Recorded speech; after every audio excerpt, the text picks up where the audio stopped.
The year is 1887, and in Ash Bluff County, the wind is a constant preacher. It speaks in long, dry sermons across the plains, sculpting the red dust into fleeting ghosts and worrying the life out of anything that tries to grow too tall. It whistles through the cracks of sun-bleached homesteads and sings a mournful tune over the skeletal remains of Dry Lantern Wash, a riverbed that holds only the memory of water. Along the borders of Vale Hollow, the wind has stripped the fence posts of their pretense, leaving them gray and splintered, each one a monument to a slow and patient decay. This is Ezra Vale's world. At 34, Ezra wears the silence of his land like a second skin. He is a tall man, built not with the heavy bulk of a brawler, but with the dense, ropey muscle of someone who has spent a lifetime wrestling with the earth itself. His shoulders are broad, but they carry a slight stoop, as if bearing an invisible weight.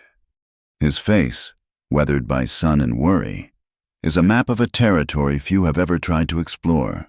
His eyes, the color of a stormy sky just before the rain, are his most expressive feature, though they often hold a look of such profound distance that it feels like an intrusion to meet his gaze. He lives alone in the heart of his ranch, a solitary figure against a backdrop of immense, empty prairie and a sky that feels both too big and too close. The small, sturdy house his father built is a fortress of solitude, its rooms filled less with furniture than with the palpable presence of loss, the ghost of his wife, taken by fever 5 winters past, and the echo of his father, gone 2 years now, are more constant companions than any living soul. On this particular Tuesday, the relentless wind herded Ezra and his wagon toward Sagebrush Ferry. The town was a necessary evil, a loud, chaotic interruption to the quiet rhythm of his life. He needed seed corn and a sack of fence nails, simple provisions that required plunging into the cacophony of the weekly market, as he guided his steady old mare, Bess, down the town's wide, rutted main street. The noise rose to meet him like a physical blow, the clatter of shod hooves on hard-packed earth, the rhythmic clang of the blacksmith's hammer, the high-pitched calls of vendors hawking their wares, and the low murmur of 100 conversations all blended into a disorienting roar. The air, thick with dust, was also heavy with the smells of horse sweat, tanned leather, frying bacon, and cheap whiskey. Ezra kept his head down, his hat brim pulled low, a man trying to make himself smaller in a world that was too loud. He tied Bess to a hitching post outside the general store, giving her a familiar pat on the neck before turning to face the throng. His movements were deliberate, economical, wasting no energy on flourish or hesitation. He was a man on a mission, and his mission was to get what he needed and retreat back into his quiet world as quickly as possible.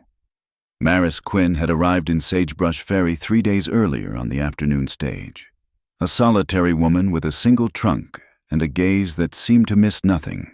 At 27, she possessed a quiet, unassuming beauty that was easy to overlook at first glance.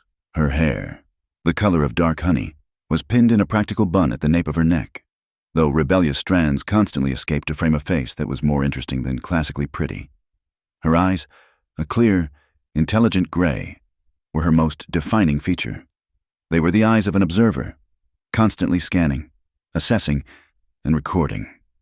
She had come to fill the temporary teaching position left vacant by the sudden departure of the previous schoolmistress, but her skills extended beyond the classroom. She was also a proficient telegraph operator, a fact that had secured her passage and a small supplementary income from the post office. She moved through the world with a deliberate grace, her senses finely tuned to her surroundings. Her ears, sensitive to the slightest shift in the wind's tenor, could often predict a change in the weather before the clouds had even begun to gather. She carried a small, leather-bound notebook and a stub of a pencil everywhere she went, a habit born of a lifetime of noticing things others ignored. In it, she sketched the unique curl of a dry leaf, jotted down snippets of overheard conversations, and recorded the subtle patterns of the world around her. She was a woman who understood that the biggest truths were often hidden in the smallest details. Ezra had just finished negotiating for his sack of nails, the transaction conducted in a series of grunts and nods that passed for conversation. When the wind decided to play matchmaker, A sudden, violent gust tore through the market square, kicking up a blinding cloud of red dust and sending hats tumbling. Maris, who had been studying the intricate tooling on a saddle displayed outside the leatherworker's stall, gasped as her straw boater was lifted from her head. It sailed through the air, a fragile disk against the chaotic backdrop. Ezra didn't think. He simply reacted. His hand, calloused and sure, shot out and plucked the hat from the air just before it could be trampled under the hooves of a passing horse. He turned, the hat held gently in his large hand, and found himself looking into the clearest gray eyes he had ever seen. For a single, breathless second, the world fell silent. The clamor of the market, the howl of the wind, the frantic beating of his own heart, it all faded away, leaving only the two of them suspended in a pocket of profound quiet. He saw the surprise in her eyes, the flush that rose on her cheeks. He noticed a stray strand of honey-colored hair that the wind had plastered against her temple. He was acutely aware of the delicate weight of the straw hat in his hand, the silk of the ribbon that was meant to tie beneath her chin. Maris saw a man who looked as though he had been carved from the very land he stood upon.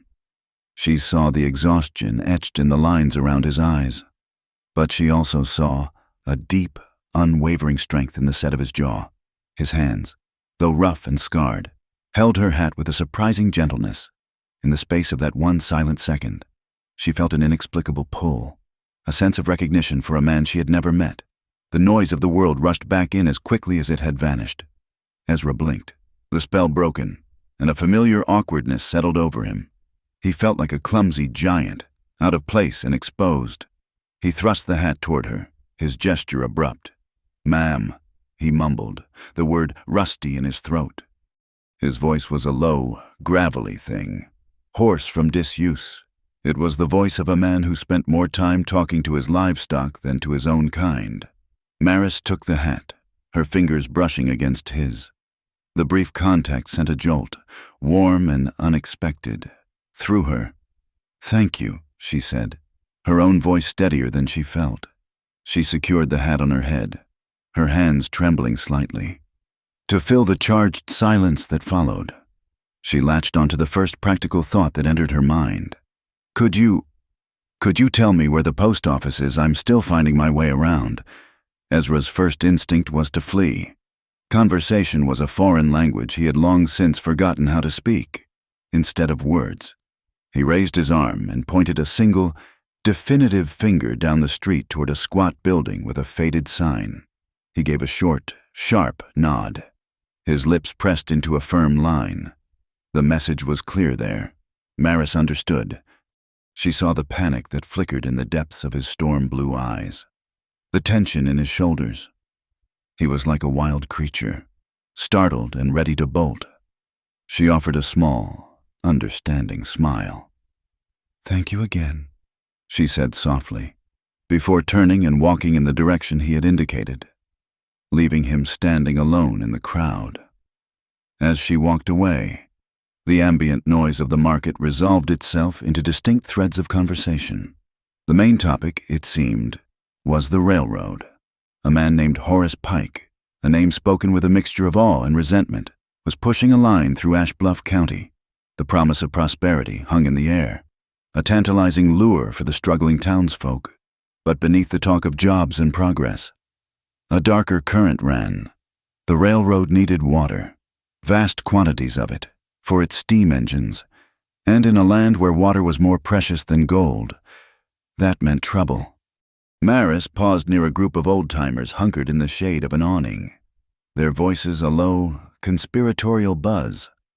"Pike's got his eye on the aquifer," one of them rasped, spitting a stream of tobacco juice into the dust. "Plans to sink a well that'll drain every drop from here to the mesas." "He can't do that," another countered, though his voice lacked conviction. "The old water rights are clear." The first man gave a cynical laugh. "Rights are only as clear as the man with the most money and the biggest gun says they are. I heard he's claiming rights to the old Vale ditch. Says the paperwork from back during the war gives him precedent." The name caught Maris's attention. Vale. She glanced back at the spot where the silent, sad-eyed man had stood. But he was gone. She made a mental note, her fingers twitching for the pencil and notebook in her pocket. The Vale Ditch. Murky records from the Civil War. It was a puzzle, and Maris was drawn to puzzles. A shadow passed overhead, and she looked up. A red-tailed hawk was circling high above the town, riding the thermal currents with effortless grace. It hung in the air for a moment, a perfect silhouette against the vast, pale blue of the sky, before tilting its wings and gliding away on a new trajectory. The wind will change before dark, Maris murmured to herself, a habit of thinking aloud. A low, gravelly voice beside her made her jump. You can tell that from a hawk it was him. Ezra Vale. He had moved with such silence she hadn't heard him approach. He was holding his sack of nails, his posture still radiating a desire to be anywhere else.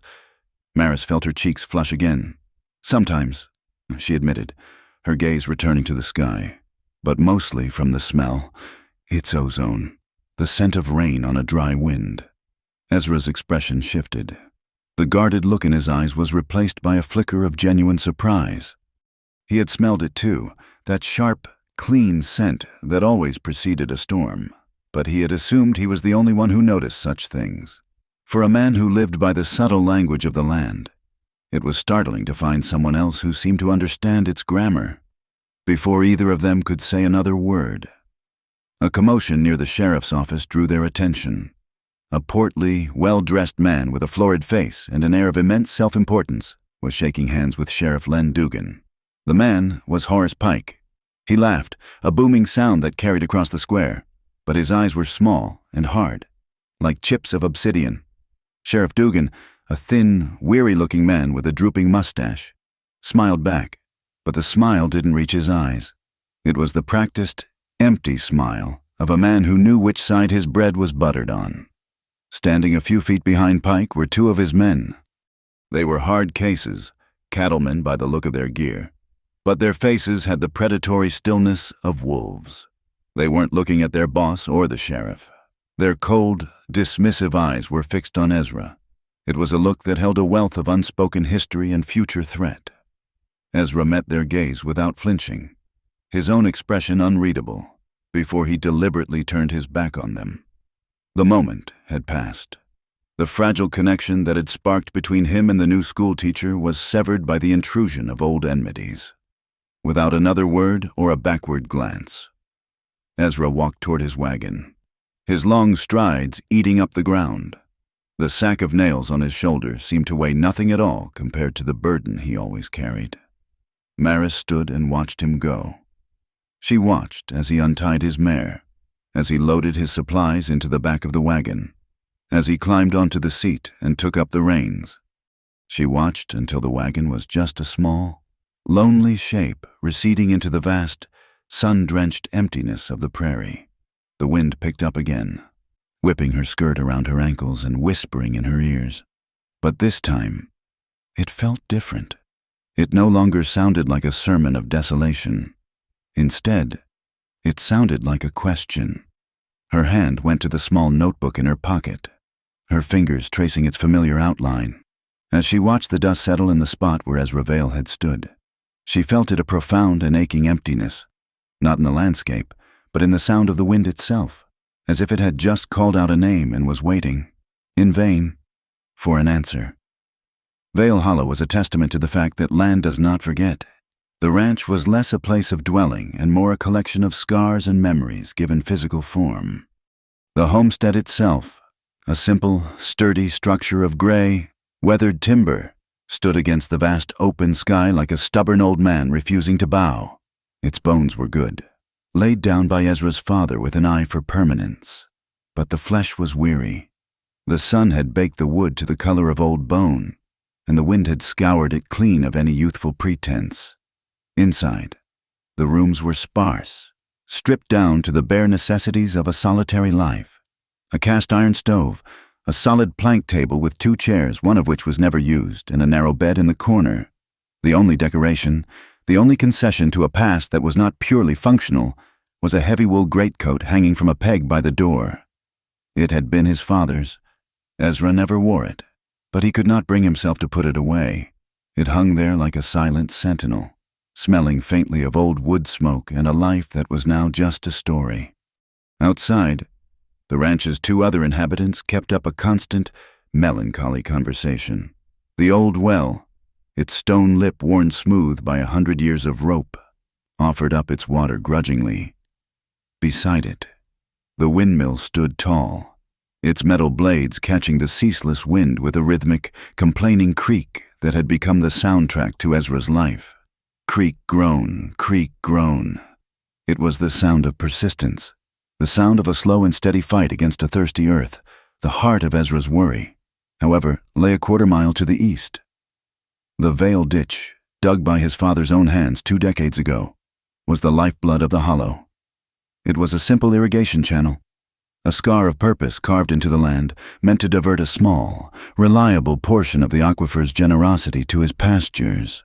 But now, the lifeblood was seeping away. A long, spiderweb crack had appeared in the sun-baked clay of the channel bed, a wound that wept a steady, dark trickle of water into the parched soil below. Every morning, Ezra would walk the length of it, his boots sinking slightly into the damp earth that should have been bone dry. He would stare at the wasted water, a dark patch spreading like a stain, and do the grim arithmetic of survival. Every lost drop was a day stolen from the future, a notch closer to the inevitable drought that always lurked on the horizon. His small herd of calves felt it already. Their breath came in ragged, dusty coughs, their lowing a thin, desperate sound against the vast silence. They were drinking dust as much as water, and Ezra felt each cough in his own chest, a hollow, grating pang of impending failure. It was in the middle of one of these morning rituals, as Ezra stood staring at the crack as if his gaze alone could will it closed, that he heard the unfamiliar sound of an approaching wagon. It wasn't the slow, heavy rumble of a rancher's wagon, but the lighter, quicker clip-clop of a buggy pulled by a horse with a purpose. He straightened up, his hand instinctively going to the handle of the shovel he carried, his posture shifting from worried landowner to wary guardian of his solitude. The buggy that came into view was the familiar, dusty conveyance from the Sagebrush Ferry post office. But the person holding the reins was not. It was the woman from the market, Maris Quinn. She handled the horse with a quiet confidence, pulling it to a gentle stop, a respectful distance from his house. She didn't call out. She simply sat, her hands resting on the reins, waiting to be acknowledged. It was a small thing, but it showed a patience and an understanding of country etiquette that surprised him. He walked toward her, his stride long and measured, the shovel held loosely at his side. He stopped a few feet from the buggy, his face an unreadable mask of weathered stoicism. "Ma'am," he said, the single word a complete and self-contained statement. "Mr. Vale," she replied, her voice as clear and calm as he remembered. "I apologize for the intrusion. My name is Maris Quinn. I'm the new school teacher." Ezra nodded. He knew. The whole county likely knew by now. News traveled on the wind here. "I'm in the process of organizing the school's records," she continued, her explanation direct and businesslike. "They're in a bit of a state. It seems the previous teacher was not as diligent as she might have been. Your property, Vale Hollow, is listed as one of the original district boundaries, for the county ledgers to be accurate. I need to verify the old boundary markers. If it wouldn't be too much trouble, I was hoping you might allow me to see them." It was a perfectly reasonable request, official and impersonal, yet, to Ezra, it felt like a profound invasion. His fences were more than just lines on a map. They were the physical manifestation of his isolation, the walls of his quiet kingdom. To walk them with a stranger felt like giving a tour of his own soul. He wanted to say no. The word was right there, a hard, protective stone in his throat. But he looked at her, at the straightforward, honest intelligence in her gray eyes, and the word wouldn't come. There was no guile in her, no hidden agenda he could discern. Refusing would be an act of pure, unadulterated churlishness. He gave a short, reluctant sigh and gestured with the shovel toward the long, winding line of fence that stretched toward the horizon. "This way," he grunted, and turned. Not waiting to see if she would follow, she did. She climbed down from the buggy, tethering the horse to a fence post, and retrieved her small leather notebook and pencil from the seat. She walked beside him, her stride surprisingly long and steady for a town woman, easily keeping pace with his. They walked in silence for a long time, the only sounds the crunch of their boots on the dry earth, the creaking of the windmill, and the incessant whisper of the wind. Ezra expected her to be a nuisance, to ask foolish questions or complain about the heat, but she remained quiet. Her attention focused entirely on the fence line. Her eyes missed nothing. Every few dozen yards, she would stop, her gaze fixed on one of the weathered posts. She paused at a post that leaned at a precarious angle, its base eroded by years of wind and rain.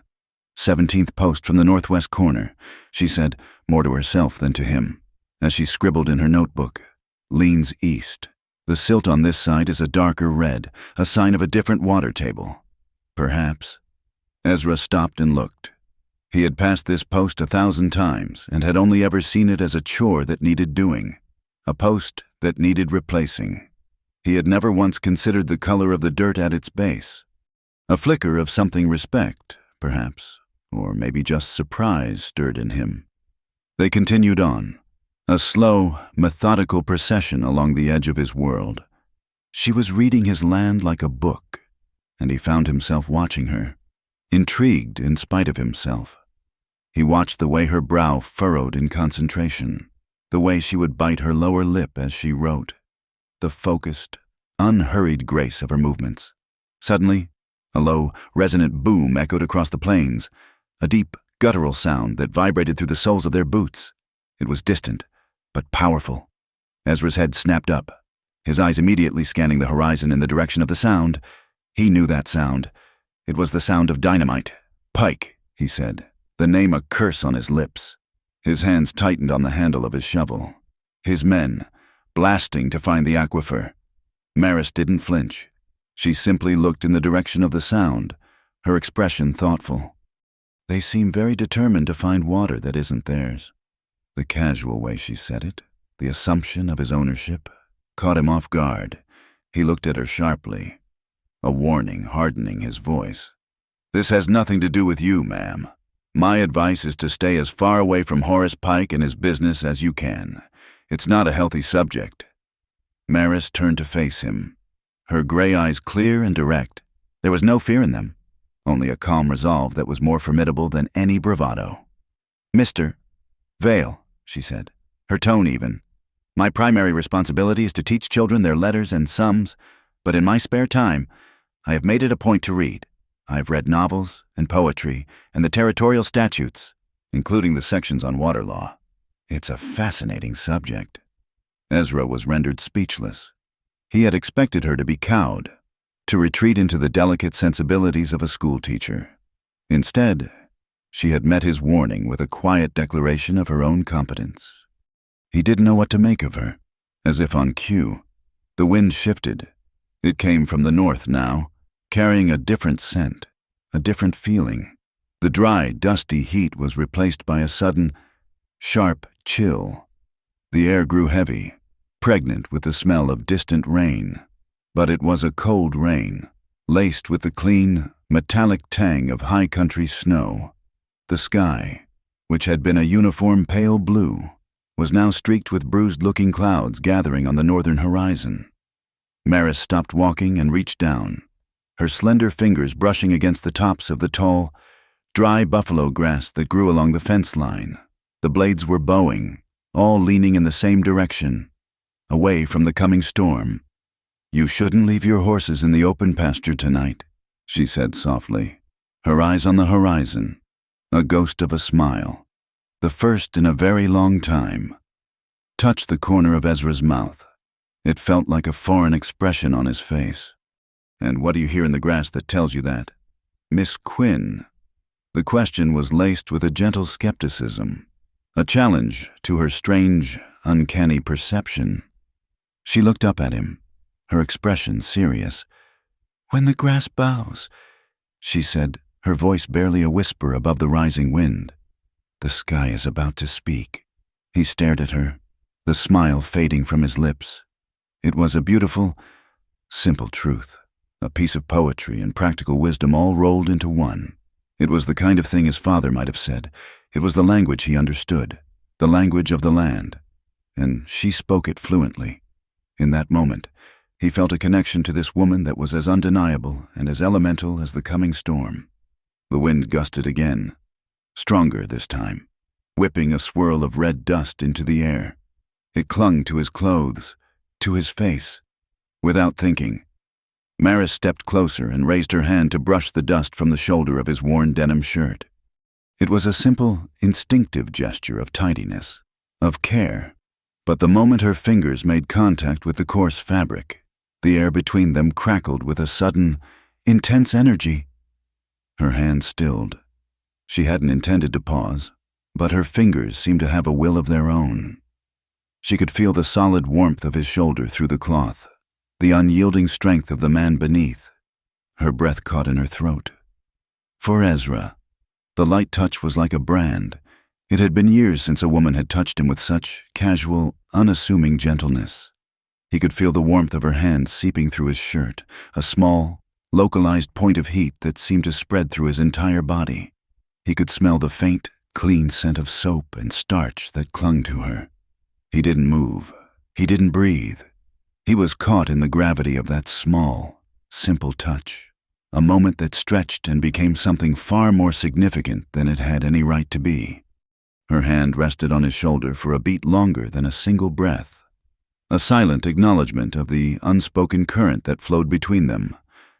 Then, as if waking from a dream, she pulled her hand back, a faint blush coloring her cheeks. "The dust," she murmured, her eyes dropping to the ground. "Yes," he said, his voice rougher than usual. "The dust," as if to punctuate the moment. A low, distant roll of thunder rumbled across the plains.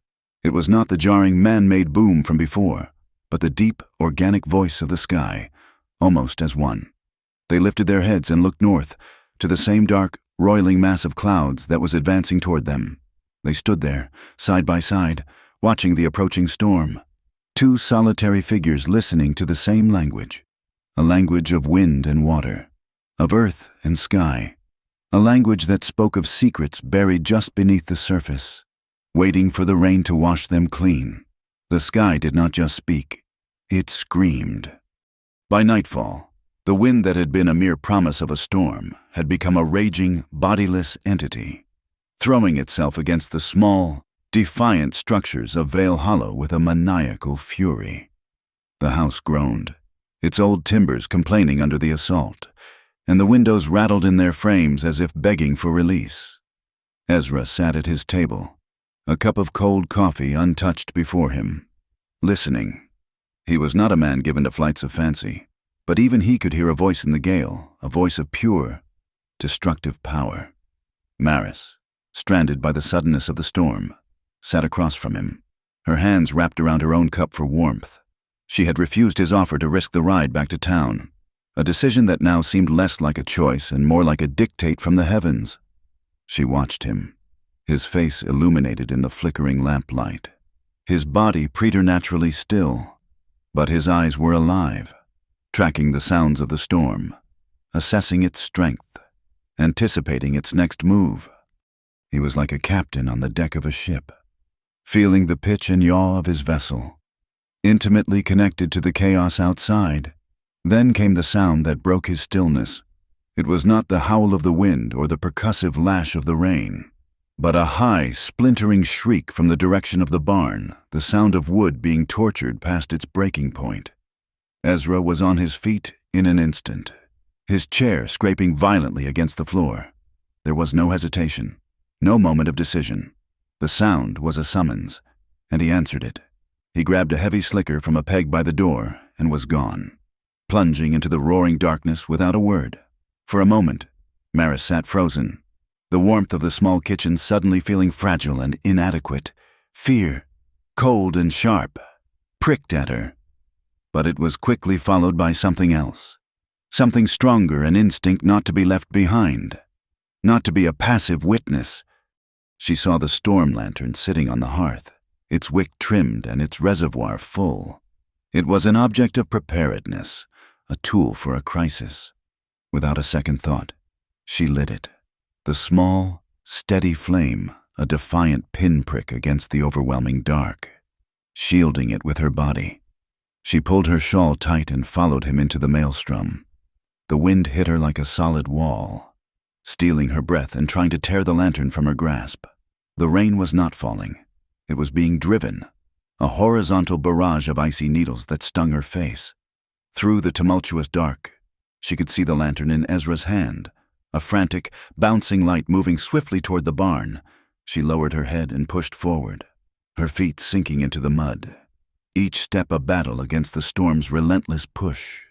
When she reached the barn, the great door was already open. Groaning on its hinges as the wind tore at it, the scene inside was one of pure chaos. The lantern light cast huge, terrifying shadows that danced and leaped along the walls. The horses, Bess and Ezra's powerful gelding, were wild-eyed with terror, their whinnies sharp and panicked as they stamped and pulled against their tethers. The air was thick with the smell of wet hay, animal fear, and the cold, clean scent of the storm. Ezra was not looking at the horses. His gaze was fixed upward, his jaw tight. Maris followed his look and saw it. A massive roof beam, one of the main supports for the hayloft, had a jagged, splintering crack running through its center. With every powerful gust of wind that shook the structure, the crack widened, sawdust sifting down like a grim hourglass. The entire roof was threatening to collapse. He saw her then, a small figure huddled in the doorway, the lantern held aloft, her face pale in its golden glow. He didn't shout a greeting or a warning. He simply pointed to the beam, then to a thick, upright timber leaning against the wall, a spare support post never used. The command was unspoken, but perfectly clear. As he strained to drag the heavy post into position, Maris moved toward the horses. They were frantic, their powerful bodies straining against the ropes, their breath coming in great, snorting clouds. Any other person might have been trampled, but Maris did not approach them with fear. She began to speak, her voice low and calm, a steady, melodic murmur that was somehow audible beneath the roar of the wind. She did not shout. She pitched her voice into a rhythm, a soothing, repetitive cadence that was less about the words and more about the sound, the unwavering calm it projected. She breathed deeply, evenly, making her own body a beacon of tranquility in the heart of the chaos. Miraculously, the horses responded. Bess, the old mare, was the first to quiet, her ears twitching, her frantic stamping slowing. The gelding, still trembling, turned its head toward her, its large, dark eyes fixed on her face. She kept murmuring, her voice a lifeline, and slowly, incredibly, the panic began to recede from them. They stood, still quivering, but they were listening, anchored by the strange, quiet power of her presence. With a final, heroic grunt, Ezra wedged the support timber directly under the cracking beam. It was a temporary fix, a desperate act of defiance, but for now, it held. The ominous creaking subsided, replaced by the dull groan of wood settling against wood. He stepped back, his chest heaving, his face slick with sweat and rain. He looked from the stabilized beam to Maris, who stood between the now quiet horses, one hand resting gently on Bess's neck. He looked at her as if seeing her for the very first time. At that exact moment, a bolt of lightning tore the sky in two. For a split second, the world was illuminated in a stark, brilliant flash of white. The inside of the barn, the terrified animals, the fractured beam, and the two figures at its center were frozen in a single, dramatic tableau. The flash was followed by an instantaneous, deafening crack of thunder that shook the very foundations of the earth. Through the open door, Ezra saw it. The huge canvas tarp that covered his hayrick had been torn loose by the wind and was now flapping wildly. A giant, ghostly sail threatening to fly apart and expose the winter's feed to the deluge. The tarp, he yelled, his voice barely carrying over the thunder's echo. There was no time to think. He ran out into the storm, and Maris was right behind him. They plunged back into the heart of the tempest, a world of driving rain and sucking mud. The tarp was a living monster, bucking and snapping in the wind. Impossibly strong. He grabbed one corner, the wet canvas like ice in his hands, and was nearly lifted off his feet. Maris, without hesitation, seized another corner. For the next several minutes, they were no longer a man and a woman. They were a single entity, a four-armed, two-headed creature locked in a primal struggle with the elements. They pulled and strained, their boots sliding in the slick, greasy mud.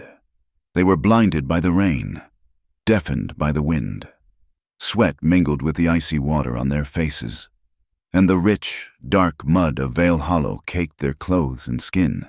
They moved together, instinctively, anticipating each other's shifts in weight, pulling in unison against the furious power of the storm. Finally, with one last, coordinated heave, they managed to drag the rebellious canvas over a low fence, weighing it down with heavy stones, securing it. It was over. The immediate danger had passed. They stood, hunched over, hands on their knees, gasping for breath. The adrenaline that had fueled them drained away, leaving a profound, bone-deep exhaustion in its wake. The rain continued to pour down, plastering their hair to their skulls and soaking them to the skin, but its fury felt spent. Maris began to shiver. It started as a faint tremor and quickly escalated into a violent, uncontrollable shaking. Her teeth chattering audibly in the sudden quiet, the cold, which she hadn't noticed during the fight, now sank its teeth into her, deep and sharp. Ezra looked at her drenched clothes and the way her small frame was racked with shivers. A powerful, protective instinct, one he hadn't felt in years, surged through him. He put a hand on her arm, his touch surprisingly gentle. "Come on," he said, his voice rough with exertion. "Inside." He led her back to the house, into the warm, lamp-lit kitchen that now felt like a sanctuary. He stoked the fire in the stove until it roared back to life, then disappeared into his room. He returned a moment later with a thick, heavy wool blanket, worn soft with age. He walked over to where she stood, dripping a puddle onto the wooden floor, and, without a word, he wrapped the blanket around her shoulders. He drew it close, his hands brushing against her arms, his fingers calloused and warm against her cold, wet skin. For a moment, they stood impossibly close, cocooned together in the small space. He could feel the tremors that shook her body. She could feel the solid, radiating heat of his. She looked up, her face pale, her lips tinged with blue, and her gray eyes, wide and luminous in the lamplight, met his. The air was thick with unspoken things, gratitude, relief, and a startling new awareness of each other. They were close enough to touch, yet a vast, uncharted territory lay between them. He let his hands fall and stepped back, breaking the spell. He turned to the stove and busied himself with the coffee pot, his movements suddenly clumsy. The simple act of pouring coffee into 2 mugs became a task requiring his utmost concentration. Maris, huddled in the blanket, sat in the chair by the hearth, slowly letting the warmth seep back into her bones. They drank in silence for a while.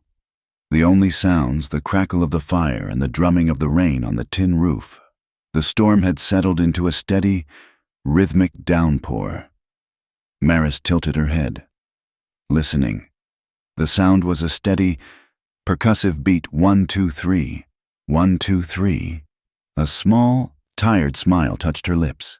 "If there were a fiddle," she said, her voice quiet and a little dreamy, "I believe I could dance to that." Ezra stopped with his mug halfway to his lips. He looked at her, at the whimsical, unexpected thought. In the midst of the storm's wreckage, after a night of fear and brutal effort, she heard music. He was completely, utterly baffled. He didn't know what to say, what to do with such a notion. The part of him that might have understood such things had been buried for a very long time. He saw the smile on her face, the genuine, unforced light in her eyes, and something inside him shifted. A long-dormant impulse, reckless and terrifying, broke through the surface of his carefully constructed solitude. He put his mug down on the table with a decisive click. He walked over to her, his heart hammering against his ribs. He held out his hand, She looked at it, then up at his face, her eyes questioning. He said nothing. He simply waited. After a moment's hesitation, she placed her small, cold hand in his large, warm one. He drew her to her feet, the heavy blanket pooling around her on the floor. He gently placed her other hand on his shoulder, then his own hand, uncertain at first, came to rest on the small of her back, and there, in the center of the worn, wooden floor of his silent kitchen, they began to move. It was a waltz with no music. Their steps were slow, hesitant at first, a clumsy negotiation of space, but then they found it a shared rhythm, an unspoken cadence that matched the beat of the rain on the roof. They circled the small room, their movements growing more fluid, more certain. He looked down at her, and she looked up at him. Their eyes locked, and the rest of the world fell away. There was only the circle of lamplight, the steady rhythm of the rain, and the silent, synchronous turning of two lonely people. Her head fit perfectly into the hollow of his shoulder. He could feel the soft warmth of her breath against his neck. Her hand on his shoulder was a point of anchor in a world that had been spinning out of control. It was more intimate than a kiss, more profound than an embrace. It was a conversation without words, a confession of a shared and desperate need for connection. He felt himself being pulled under, drowned in the clear gray depths of her eyes, in the simple, overwhelming reality of holding her in his arms, and it terrified him. He stopped, abruptly, his hand still on her back, his body tense. The rain continued its steady waltz on the roof. But their own dance was over. He started, his voice thick. I'm slow. In these matters, it was a clumsy, inadequate admission of the fear and rust that coated his heart, a plea for understanding. Maris did not pull away. She remained where she was, her hand still on his shoulder, her eyes full of a soft, knowing light. So am I, she whispered, her voice a balm on his raw nerves. But I am not afraid of slow. Her words were a gift, an absolution. She was not pushing, not demanding anything he could not give. She was offering patience. She was offering time. Eventually, the rain lessened, and the wind died down to a mournful sigh. It was time for her to leave. He walked her to the door, the air between them still charged with the memory of their silent dance. As she stepped onto the porch, a final, mischievous gust of wind swept through the doorway. Catching the edge of the light wool scarf she had wrapped around her neck, it whipped the fabric sideways, and the tasseled end snagged perfectly on a brass button of his shirt. She turned back, tugging gently, and found herself tethered to him. They were standing close again, their faces inches apart. It seems, she said, a small smile playing on her lips. The storm doesn't want me to leave. It seems not, he replied, his voice low. Together, they worked to untangle the scarf. His fingers brushed against hers as they fumbled with the knot of thread and brass. It was an accidental, intimate touch, but neither of them pulled away. For a long, silent moment, their hands stilled, their fingers intertwined, sharing a warmth that had nothing to do with the fire and everything to do with the small, fragile spark they had just kindled between them. He finally worked it free, his touch lingering on her hand for a beat longer than necessary before he let go. She left, her buggy, a small, dark shape, moving through the pre-dawn gloom. Ezra stood in the doorway for a long time, watching until she was gone. He closed the door and returned to the kitchen. The storm had passed. The fire in the stove had burned down to a bed of soft, glowing embers. He sank into his chair, the silence of the house once again complete. But it was a different kind of silence now. It was no longer empty. It was filled with the echo of a steady 3/4 beat, the memory of a shared warmth, and the quiet, burning glow of a secret that had just been born. The hope that Horace Pike sold in Sagebrush Ferry was as potent and addictive as any whiskey, and the town hall was drunk on it. The air was stifling, thick with the smell of unwashed bodies, stale tobacco, and the electric buzz of promised prosperity. Pike, a bull of a man in an expensive Eastern frock coat that strained at his shoulders, stood before them like a preacher at a revival. Beside him, unfurled on an easel, Was his gospel the map of the Copper Crown Railroad? It was a beautiful map, professionally drafted. The lines clean and the lettering elegant, but running through the center of it, a brutal gash of crimson ink, was the proposed route. The red line cut directly across the pale beige of the open rangeland, bisecting the square marked Vale Hollow, and slicing straight through the thin blue line that represented the Vale Ditch. When Pike tapped the map with his pointer, announcing that Sagebrush Ferry would be the main junction for the entire territory, the hall erupted. Men threw their hats in the air. They stamped their feet and whistled, the sound deafening. They were not seeing a map. They were seeing jobs, a connection to the world, grain elevators, and saloons full of railroad money. They saw a future where the dust and the drought didn't always win. Ezra Vale stood at the back of the room, his shoulders pressed against the rough-sawn wall, a solitary island of stillness in the roaring sea of celebration. He did not hear the cheers. He saw only the red line. It was an obscenity, a declaration of contempt. It was a line drawn by a man who had never walked the land, a man who saw water not as life, but as fuel for a machine. His jaw hardened, a ridge of bone beneath the weathered skin. Maris Quinn was there too, but she was not watching Pike. She was watching the hands of the men beside him. She watched as Pike's slick-haired lawyer from El Paso handed a slim sheaf of documents to Sheriff Len Dugan, who accepted them with a nod that was slightly too eager. Dugan folded the papers and tucked them into his breast pocket, patting them once, a gesture of possession, of a deal sealed. The meeting spilled out into the street, the celebration turning into a spontaneous party. Ezra slipped away in the chaos, his heart a cold, heavy stone in his chest.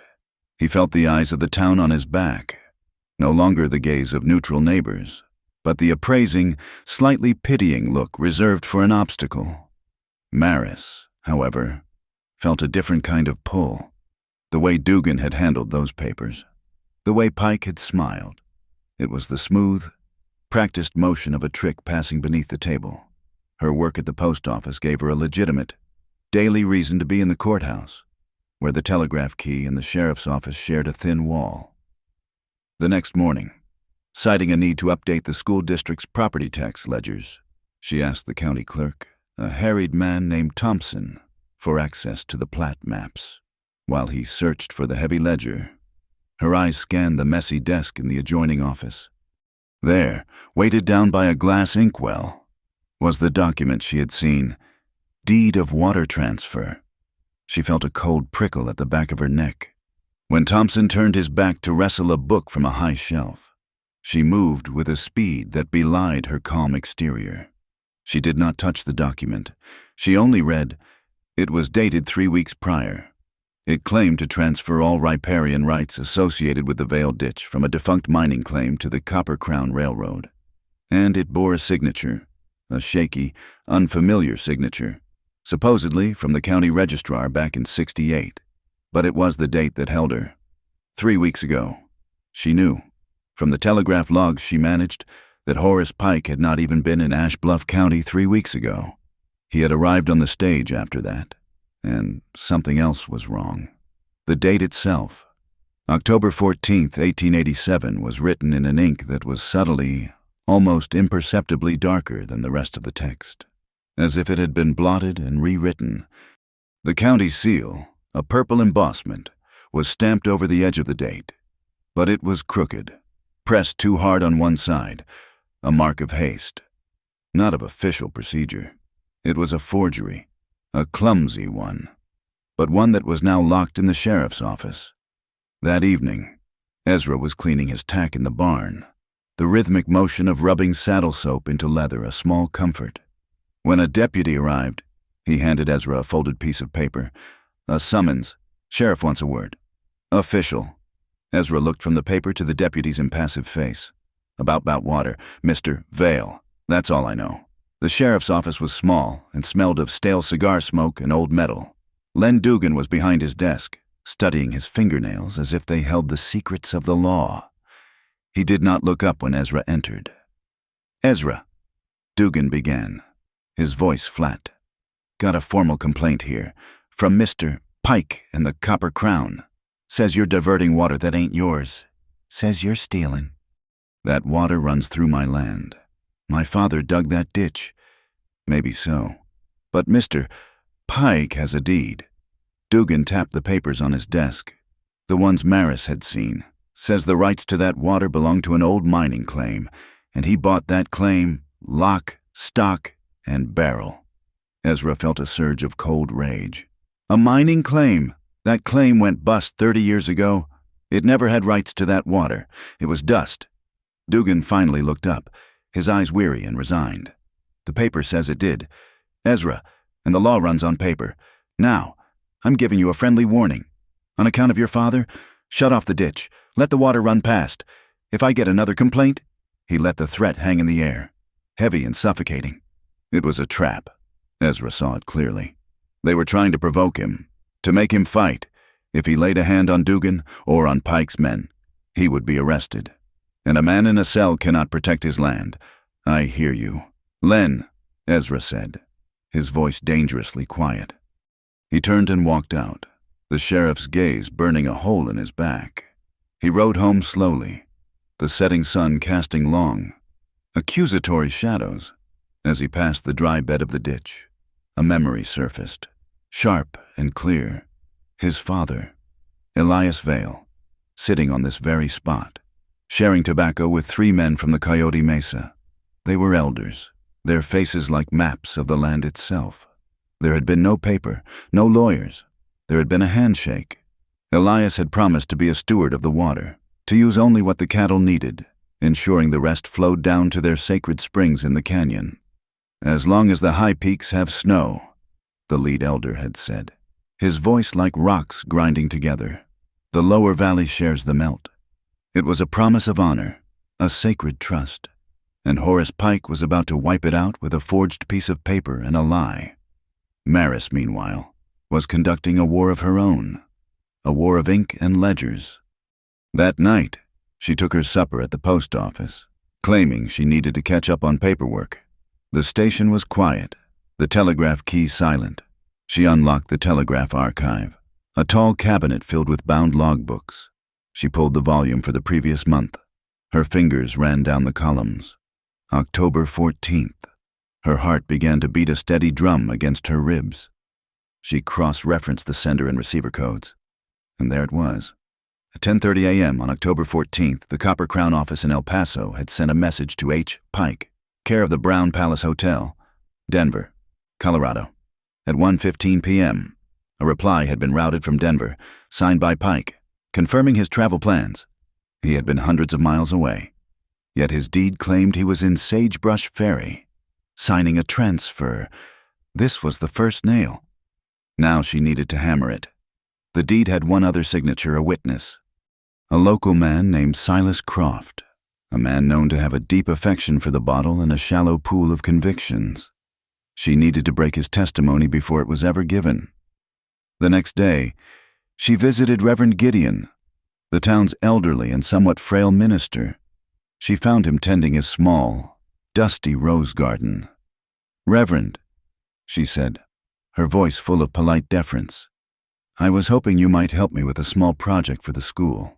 I'm trying to create a history of the town's founding families, to give the children a sense of their roots.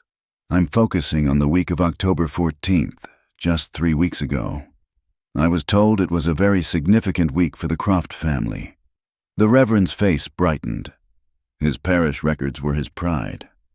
"Oh, my dear Miss Quinn." Indeed, it was a joyous occasion. He led her into the small, cool rectory, the air smelling of old paper and lemon oil. He opened a massive, leather-bound book, the Parish Register of Baptisms, Marriages, and Burials. He turned the heavy parchment pages. Here we are, October 14th, a glorious Sunday. We held the annual picnic and baptismal service down at Willow Creek. He pointed a thin, trembling finger at the entry. The Reverend's script was a meticulous, spidery copperplate. Baptism of Sarah Ann Croft. Infant daughter of Silas and Mary Croft. Godparents Mr., Mrs. Hemlock. Witnessed by the congregation. And there, at the bottom of the page, Was the signature Silas Croft? Maris felt a jolt of triumph.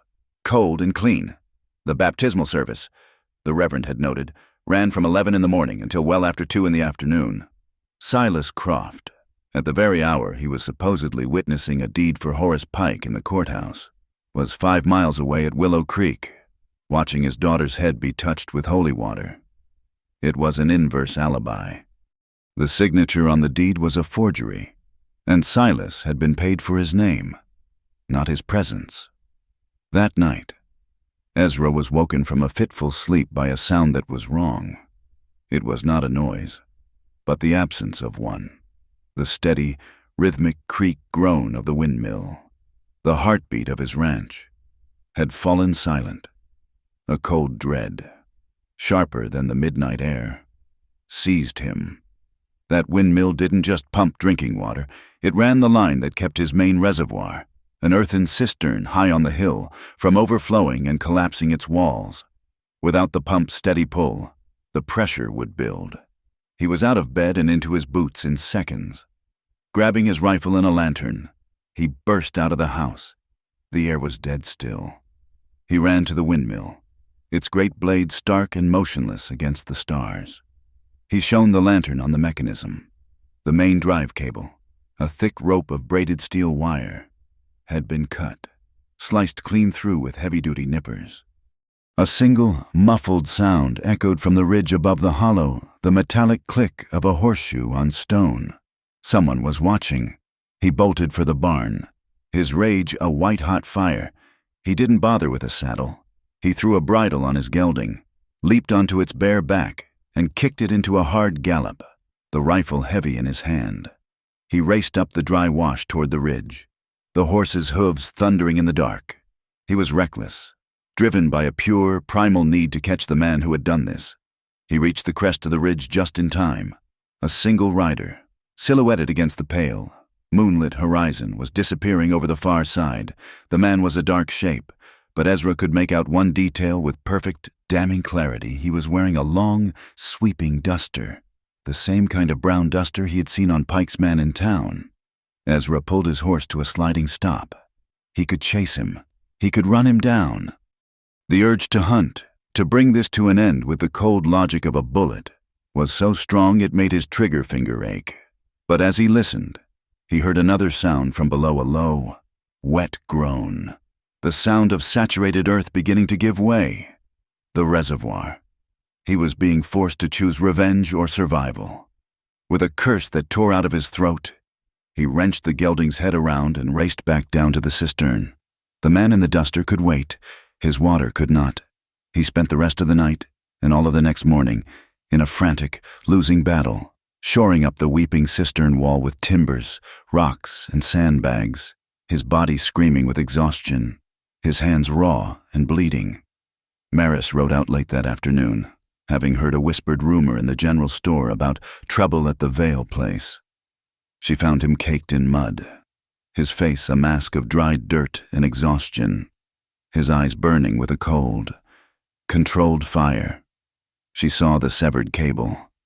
She saw the failing cistern wall. "I saw him," Ezra said, his voice a low rasp. "One of Pike's men, up on the ridge. I'm going to town. I'm going to find him." "No," Maris said, her voice sharp, cutting through his rage. He stopped and looked at her, surprised by her vehemence. "Ezra, that's what they want. They cut your cable so you would ride into town and start a fight. They want Sheriff Dugan to have a real reason to lock you up. They attack your property. You attack their man, and you're the one who goes to jail. While you're sitting in a cell, Pike will file his injunction. And by the time you get out, the ditch will be his. The land will be his."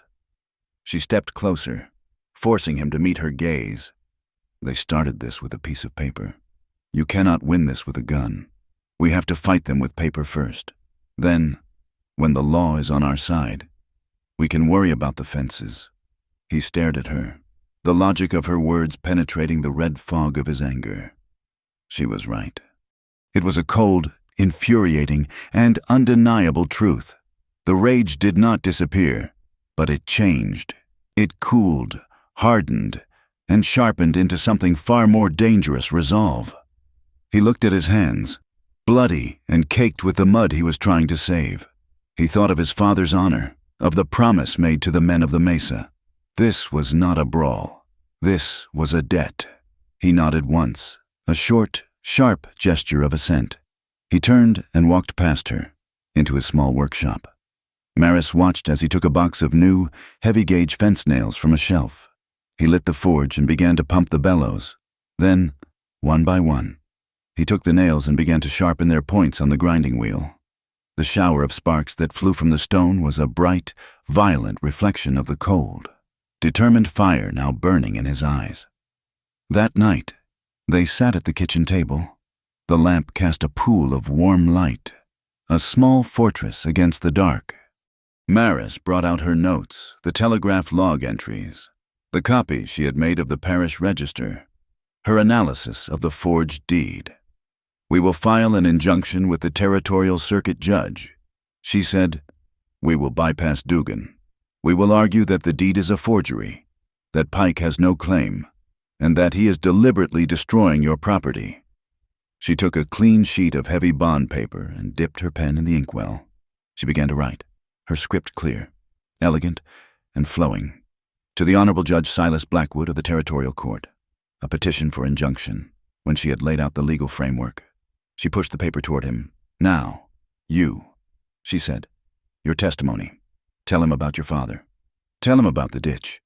Ezra took the pen from her. His large, calloused hand looked clumsy holding the delicate instrument. But when he touched the pen to the paper, the hand was rock steady. He began to write. His script was the opposite of hers, hard, angular, and forceful. The letters were pressed deep into the paper, as if he were carving them into wood. He wrote of his father's hands digging the ditch, of the promise to the Coyote Mesa, of the land's memory. On the page, their two hands, her soft, intelligent script and his hard, unyielding one, met and joined, flowing down the paper on the same defiant line. The legal papers were sent, disappearing on the eastbound stage into a cloud of dust and uncertainty. The waiting that followed was a different kind of hardship, a heavy, stagnant quiet that felt more threatening than Pike's dynamite. The cistern was patched, a temporary scar of fresh mud and raw timber, but the Vale ditch itself was a dry, cracking wound. Ezra had been forced to comply with Dugan's warning until the circuit judge ruled, and the lack of water was turning the hollow into a mirror of the man who owned it, parched, strained, and holding on by a thread. The late afternoon sun was a brutal copper eye. The air was thick with a fine, alkali dust that coated every surface, turning the green of the sparse grass to a sickly gray. It was in the calves' lungs. They huddled near the dry trough, their small bodies heaving, their coughs a dry rattling sound that was almost human in its distress. Maris was there. She had ridden out on the pretense of bringing him a copy of a new territorial statute, but they both knew she was there to check on him, to share the silence. She couldn't stand the sound of the calves. She took her canteen, soaked her handkerchief, and knelt in the dust beside the smallest one, a dun-colored calf with listless, glassy eyes. "It's the dust," she murmured. "More to the animal than to Ezra. It's caking in their throats. They can't clear it." She gently wiped the calf's muzzle, her movements slow and calming. The animal was too weak to resist. She placed her hand on its bony rib cage, her brow furrowed in concentration. "Their breathing is too shallow," she said. "They're panicking, just like the horses in the storm." She began to rub the calf's chest in a slow, circular motion. "They need to breathe deeper. You have to be firm, but gentle, to remind them how—" Ezra stood over her, a tall, helpless shadow. He watched her hands, so incongruous against the dusty hide, slender, pale, but so sure. She was a woman who taught letters and read law books, yet she was kneeling in the dirt, her knuckles stained, tending to his dying livestock with an intuitive, earthy knowledge that humbled him. "Here," she said, looking up at him. She took his large, calloused hand and guided it to the calf's chest. His hand dwarfed hers, covering it completely. He could feel the small, rapid flutter of the animal's heart beneath his palm. A frantic, failing rhythm. "No, not like that," she said softly. "You're too tense. Feel its breathing. Don't force your own. There, slow, like you're calming a fire, not putting it out." He adjusted his touch, letting his hand relax, trying to match the gentle, rhythmic pressure she had used. He felt her fingers move under his, guiding him, and beneath their joined hands, the calf's rattling breaths seemed to hitch, then deepen. It gave a long, shuddering sigh. It was still sick, but the edge of panic had receded. They stayed like that for a long moment, kneeling together in the red dust, their hands layered, a silent, shared ministry of care. The sun tipped toward the horizon, its light changing from a harsh glare to a thick, golden syrup. It caught the fine hairs that had escaped her bun, illuminating the dust that had settled on them, turning her head into a hazy, angelic aureole. Ezra found himself staring, his gaze lingering far longer than was proper. He was looking at the curve of her neck, the small smudge of dirt on her cheek, the fierce, focused compassion in her eyes. He was watching her in a way he had not allowed himself to watch a woman in a very, very long time. She felt his gaze. She finished her ministration on the calf and slowly, deliberately, looked up at him. Her gray eyes met his. She did not look away. She did not blush or feign modesty. She simply held his look, her own gaze clear and steady, an acknowledgement of the heavy, unspoken thing that hung in the air between them. In her eyes, he saw his own loneliness, his own quiet desperation, reflected back at him, and he saw something else, an answering strength, the sound of a few, fat raindrops spattering onto the tin roof of the nearby barn broke the spell. The sky had turned a soft, bruised purple, the promise of a gentle evening rain, not a storm. "We should get the feed under cover," he said, his voice rough. "Yes," she replied, her voice barely a whisper. They worked in tandem, moving sacks of grain into the dry, sweet-smelling interior of the barn. The light inside was dim, filtering through the high, dusty window in slanted beams.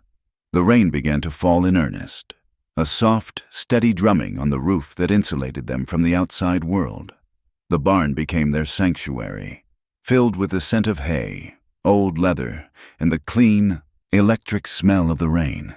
They finished the task and stood in the center of the wide plank floor, neither one making a move toward the door. The rain was a curtain, enclosing them. The silence stretched, filled with the sound of the rain and their own breathing. Maris turned to face him, her hands clasped in front of her. She looked small against the cavernous shadows of the barn, but her voice was unwavering. "Ezra," she said, her gaze fixed on the buttons of his shirt. She took a breath, as if steeling herself, and then lifted her eyes to his. "I have to say something. It's not proper, and I don't care. I am not a person for games. I've been in this town for weeks, but I feel as if I have been waiting for a very long time. I have wanted this since I first saw you in the market." The words fell into the quiet, simple and profound. She had named the unnameable thing between them. She had taken the most terrifying risk of all. Ezra's heart felt like it had stopped. He heard her words, and they were a balm and a terror. He saw the bravery in her face, the way she stood her ground, vulnerable but not weak, and it undid him. He wanted to reach for her, to close the distance and end the ache in his chest, but the ingrained habit of his solitude, the fear of his own slowness, held him fast. He was a man of rust and rough edges. He didn't know how to be gentle, so he took one step toward her, just one, a single, deliberate pace that cut the distance between them in half, and then he stopped. He stood, his hands open at his sides, his body rigid with control. He would not take another. He would not pull her, or presume, or frighten her. He was offering her a choice. He was showing her, in the only way he knew how, that she had a clear and open path to retreat. Maris looked at him, at the terrible, beautiful stillness of his body. She saw the war in his eyes, the desire held in check by a profound agonizing respect. He had met her bravery with his own. He had given her the power. She did not retreat. She took the corresponding step, closing the final half of the distance between them. She walked into his space, into the heat that radiated from his body, and did not stop until the toes of her boots were almost touching his. And then, with a sigh that seemed to release all the tension of the past weeks, she pressed her forehead against the solid, warm wall of his chest. She felt his heart hammer against her skin, a wild, trapped rhythm. She closed her eyes, inhaling the scent of him, sun, dust, leather, and a faint, clean smell of soap. Ezra stood frozen, his hands still at his sides. He was afraid to move, afraid to breathe, afraid that this small, brave woman would vanish if he made a single wrong motion. After a long, shuddering moment, he slowly, tentatively, raised his hand and placed it on her back. He did not pull her closer. He did not caress her. He just held her, a simple, solid, declarative touch. I am here. You are here. She tilted her head back, her face just inches from his. Her hand came up, her fingers trembling but warm, and touched his jaw. She traced the rough, bristled line of it, a gesture of discovery, of claiming. He looked down at her mouth, and all the words he had never been able to say. All the loneliness of the past 5 years converged into a single, overwhelming need. He lowered his head, slowly, giving her every chance to turn away. She did not turn away. She rose on her toes to meet him. The first kiss was not a collision. It was a question, and a gentle answer. It was soft, hesitant, and achingly tender. It was the taste of rain and dust and salt. It was a promise, not of passion, but of presence. His lips were firm, but gentle, and his hand remained a steady, anchoring weight on her back. When they broke apart, they were both breathing as if they had been running. Maris, he breathed, the name a prayer on his lips. He looked at her, truly looked at her, and knew that all the barriers he had built around his heart were gone. Without a word, he slid one arm beneath her knees and the other around her back, lifting her into his arms. The movement was not rough, but slow, deliberate, a gesture of reverence. He carried her as if she were something infinitely precious, something he was terrified to break. He walked to the far corner of the barn, where the clean, dry hay for the winter was stored. A clean wool blanket lay folded on a nearby bale, the one he used on cold nights when he was mending tack. He laid her down slowly, easing her onto the soft bed of hay and wool, his eyes never leaving hers. In the dim flickering light of the storm lantern he'd lit, his eyes were dark pools, and they were asking 1,000 silent questions. Is this right? Are you sure? She answered without words. She reached up, took his hand, and tugged gently, pulling him down toward her. Her breath hitched, her own silent answer. Yes. He lay beside her, propped on one elbow, looking down at her. He moved with a slowness that was almost painful, every motion a question.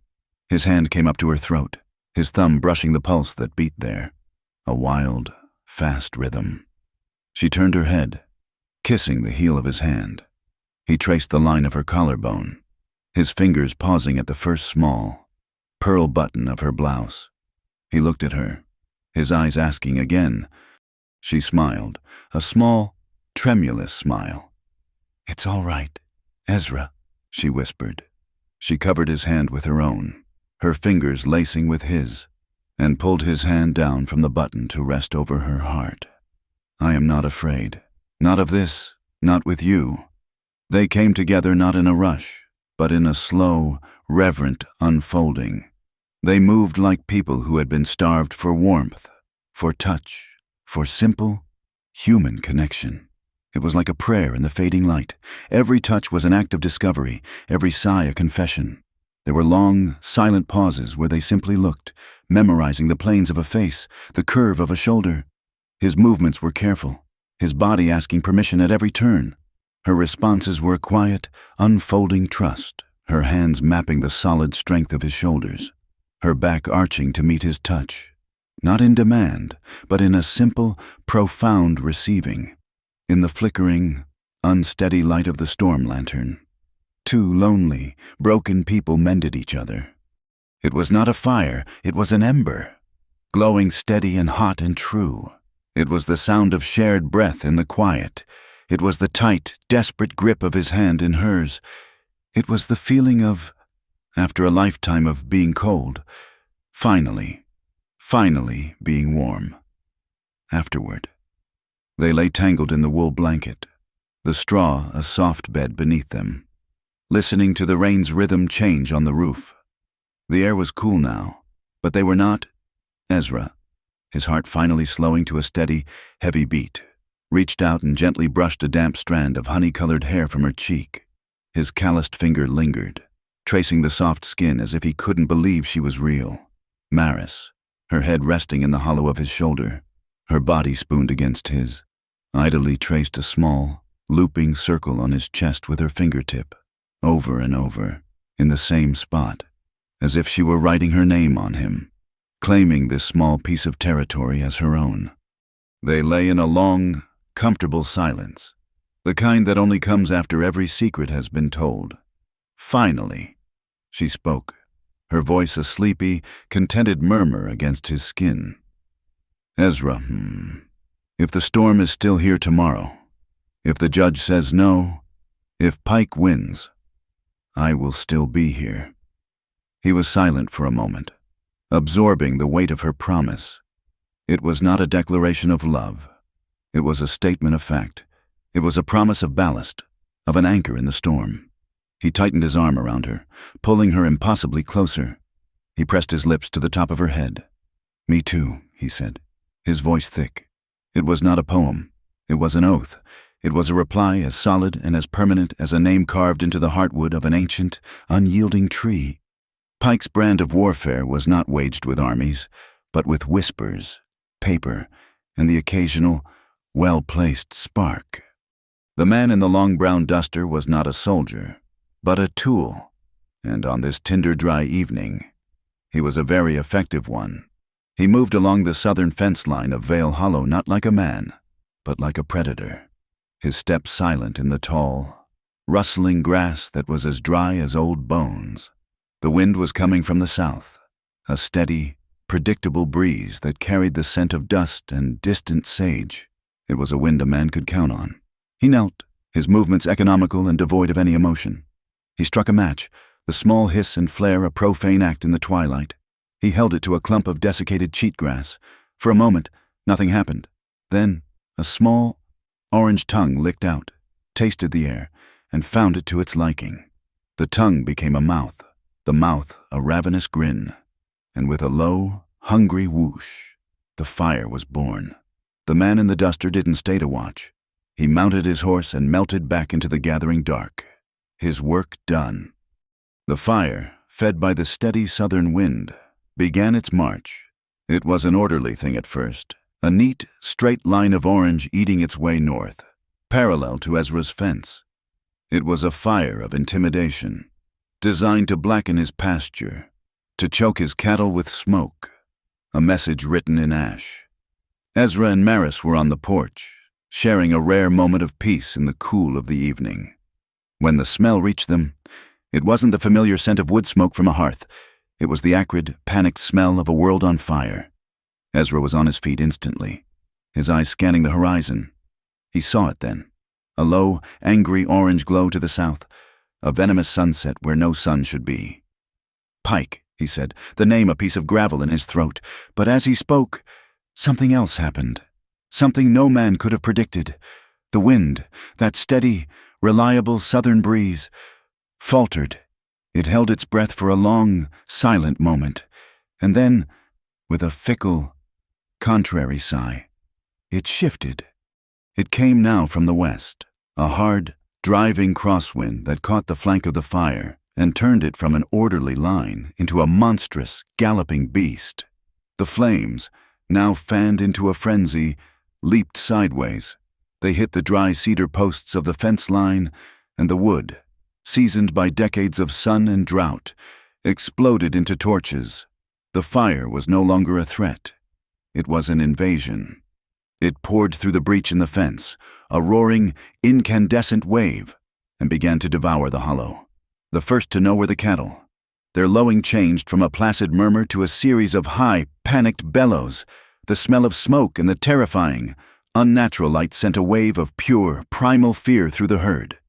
They began to move, a confused, milling circle that quickly broke into a blind, headlong stampede, driven by a single, mindless instinct: escape. The herd, Ezra yelled, already running for the barn. There was no time for a saddle. He threw a bridle on his gelding, grabbed a coil of rope, and swung onto its bare back, his heels drumming against its sides. He galloped into the smoky darkness, a lone horseman charging toward a river of terrified livestock. Maris watched him go, a silhouette against the leaping flames, and her heart seized with a cold, terrifying fear. But there was no time for it. The fire was moving with incredible speed toward the outbuildings, toward the heart of the ranch. She saw the panicked cattle, a solid, unstoppable mass of flesh and fear, and she knew that if Ezra tried to turn them alone, he would be trampled. Her eyes, always attuned to the world's subtleties, darted around the yard, searching for a weapon. She saw her heavy wool cloak, the one she'd worn on the ride out, draped over the porch railing. An idea, born of desperation and a strange, deep-seated instinct, took hold. She grabbed the cloak and ran, not toward the house, but toward the open pasture, her skirts flying behind her. Ezra was in a desperate battle. He was trying to get ahead of the lead animals, to turn them away from the open range and toward the relative safety of a narrow, rocky canyon to the north. But they were blind with terror, their eyes rolling, their nostrils flared. He was just one man against 100 panicked beasts. Then he saw her, a small, determined figure running into the path of the stampede. For a horrifying second, he thought she had lost her mind. Maris. No, he screamed, his voice torn away by the wind and the roar of the fire. But she wasn't running blindly. She was watching the wind, her head tilted, her body braced against its force. She ran to a point well ahead of the herd, a spot where the terrain formed a natural funnel. There, she stopped, planted her feet, and swung the heavy wool cloak in a wide, commanding arc. It was not the frantic waving of a person in distress, but a large, slow, deliberate motion. The dark fabric became a solid, moving wall, a strange and unexpected obstacle in their path of flight. The lead steer, its eyes wide with smoke and fear, saw the strange, flapping thing and faltered. It slowed, confused, and tried to swerve. The animals directly behind it piled up, their momentum checked. The blind panic of the stampede was broken, replaced by a moment of confused hesitation. It was the only chance Ezra needed. He spurred his horse into the gap, yelling, his voice a raw, guttural command, slapping his rope against his chaps. He pushed the lead animals, turning their confusion into a new direction. He became the focus of their fear, a more immediate threat than the fire behind them.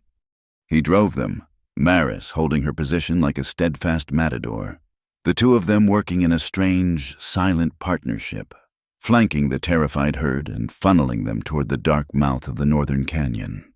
The fire licked at their heels, the heat so intense it felt as though it was blistering the skin on their backs. The air was a thick, suffocating soup of smoke and ash. But the wind, their fickle enemy, had become a temporary ally. As the herd poured into the canyon, the high rock walls created a windbreak, and the main force of the westerly gale pushed the flames past the canyon's entrance, sending a shower of embers over their heads, but denying the fire its primary fuel. They had saved the herd. Maris leaned against the canyon wall, her chest heaving, her arms aching from the strain of waving the heavy cloak. But as the last of the cattle thundered past, a young heifer, maddened with fear, broke from the group. It swerved, its head low, and slammed into Maris, its shoulder catching her squarely in the chest. The world exploded in a flash of stars.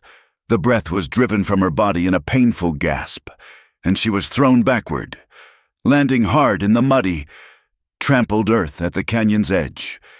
Ezra saw her go down, A roar of pure animal rage tore from his throat. He leaped from his horse before it had even stopped moving and ran to her. She was a crumpled heap in the mud, her face pale, her eyes closed. Maris. He knelt beside her, his large hands surprisingly gentle as he turned her over. Mud was caked on her face, in her hair. He brushed it away, his fingers trembling. Maris, look at me. Her eyes fluttered open, dazed and unfocused. She coughed, a racking sound, and drew a ragged, painful breath. I'm all right, she whispered. The words a lie. He scooped her up into his arms, the mud and her light weight a shocking contrast. He could feel the fine tremor that ran through his own arms, a product of adrenaline and a fear so profound it left him hollow. But his grip was steady. He carried her away from the chaos, his body a shield against the smoke and the lingering danger. He set her down gently in the relative safety of the yard, her back against the cool stone of the well. But there was no time for rest. A new sound reached them, the sharp, percussive crack of burning timber. The fire, cheated of the herd, had turned its full fury on the barn. Flames were already climbing the walls, and a thick column of black smoke boiled into the night sky. The calving shed, Ezra said, his voice raw. The shed, attached to the main barn, held 2 cows due to give birth any day. He ran to the well, grabbing the handle of the pump. It was a pathetic weapon against such an inferno, but it was the only one he had. He began to pump, his movements frantic, trying to build pressure in the long canvas hose they used for filling the troughs. Maris, her head clearing, staggered to her feet. She grabbed the nozzle of the hose, her knuckles white. Together, they dragged the heavy, leaking hose toward the burning barn. The heat was a physical blow, a solid wall that seemed to push them back. They aimed a weak, sputtering stream of water at the base of the flames. It was like trying to spit out a forest fire. The water hissed and turned to steam, having almost no effect. A pillar of flame erupted from the roof with a furious roar, and the sound of the great timbers inside cracking and splitting was like a volley of gunshots. It was then, on the edge of the firelight, that Ezra saw him. A figure, standing just beyond the ring of light, watching the destruction with a calm, detached interest. He was holding a half-empty can of kerosene. It was one of Pike's men, a hired gun named Jebediah, a man with cold, dead eyes. A sound that was not human came from Ezra's throat. He dropped the hose and launched himself into the darkness. He hit Jebediah like a runaway freight train, the impact driving both of them to the ground. They rolled in the dirt, a tangle of limbs and fury. Ezra's world narrowed to a single, burning point, the face of the man who had done this. He rained blows down, his fists hard and unforgiving. Jebediah was strong and fought back with a vicious, practiced skill, but he was no match for Ezra's pure, righteous rage. They grappled, their breath coming in harsh, ragged grunts. The smell of kerosene was thick in the air. A horse thundered into the yard. Sheriff Len Dugan. He reined in his mount and sat, watching the 2 men fight, his face a mask of calculated indifference. He made no move to intervene. Ezra finally got the upper hand, pinning Jebediah to the ground. His forearm pressed against the man's throat. He was about to finish it when another man ran into the circle of light. Mr. Vale. It was Tom Bracken, a young, wiry ranch hand who worked a small spread a few miles down the wash. He was a decent man, one of the few who had offered Ezra a quiet nod of support in town. He was holding a bucket, his face grim. The calving shed. "Sir, we can still save the shed," the words cut through Ezra's rage. He looked from the sputtering, defeated face of the arsonist to the burning barn, and then to Maris, who was still bravely aiming the useless stream of water at the flames. He let go of Jebediah, shoving him away in disgust. He had a choice to make, the same one he had faced before: revenge or life. He chose life. He, Tom, and Maris formed a desperate 3-person bucket brigade. They worked with a frantic, silent efficiency, scooping water from the trough, running through the smoke and heat, and throwing the pitifully small amounts of water onto the wall that connected the shed to the raging inferno of the barn. It was a hopeless fight, but they fought it anyway. And then, as if from a dream, a new figure appeared. An old man, with skin like wrinkled leather and long, gray braids. It was Chief Blackhawk, the elder from Coyote Mesa. Followed by two younger men, they carried wet blankets. Without a word, they joined the fight, their movements practiced and efficient, smothering the flames that tried to creep along the shed's roof. They saved it. The main barn collapsed into a roaring pyre of flame and smoke, but the small, humble calving shed, scorched and steaming, still stood. And as the exhausted firefighters stood leaning against its walls, their face black with soot, a new sound came from within the weak, bleating cry of a newborn calf. Ezra pushed open the door. Inside, in the smoky, surreal light, a new life had just begun. A small, wet, trembling creature taking its first breath in a world of ash and ruin. It was a symbol so powerful, so defiant, it brought tears to their eyes. Later, after the impossible had been achieved, and after a late, blessed rain began to fall, extinguishing the last of the embers, they stood in the ruins. The smoke that rose from the blackened ground was like a slow, painful confession from the wounded prairie. Ezra's hand was a mess, burned and blistered from a falling piece of timber. Maris sat him down on the well stones, her face serious in the gray, wet dawn. She tore a strip from her petticoat and gently began to clean his wounds. He flinched as she touched a particularly bad burn on the back of his hand. She paused, her touch impossibly gentle. She leaned forward and blew softly on the raw skin, her breath a cool, soothing caress. He looked at her, at the soot smudged on her cheek, at the fierce, unwavering light in her eyes. Their gazes met and held over the ruin of his hand. Their eyes were a perfect match. Both were fiery with the night's fury, and both were wet, with the rain, with the smoke, and with the overwhelming, unspoken emotion that flowed between them.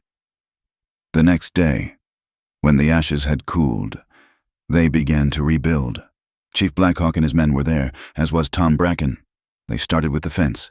Ezra lifted the heavy sledgehammer, his bandaged hand clumsy but strong. Maris held the new post steady. He brought the hammer down. The thud of steel on wood a resonant, declarative sound in the quiet morning.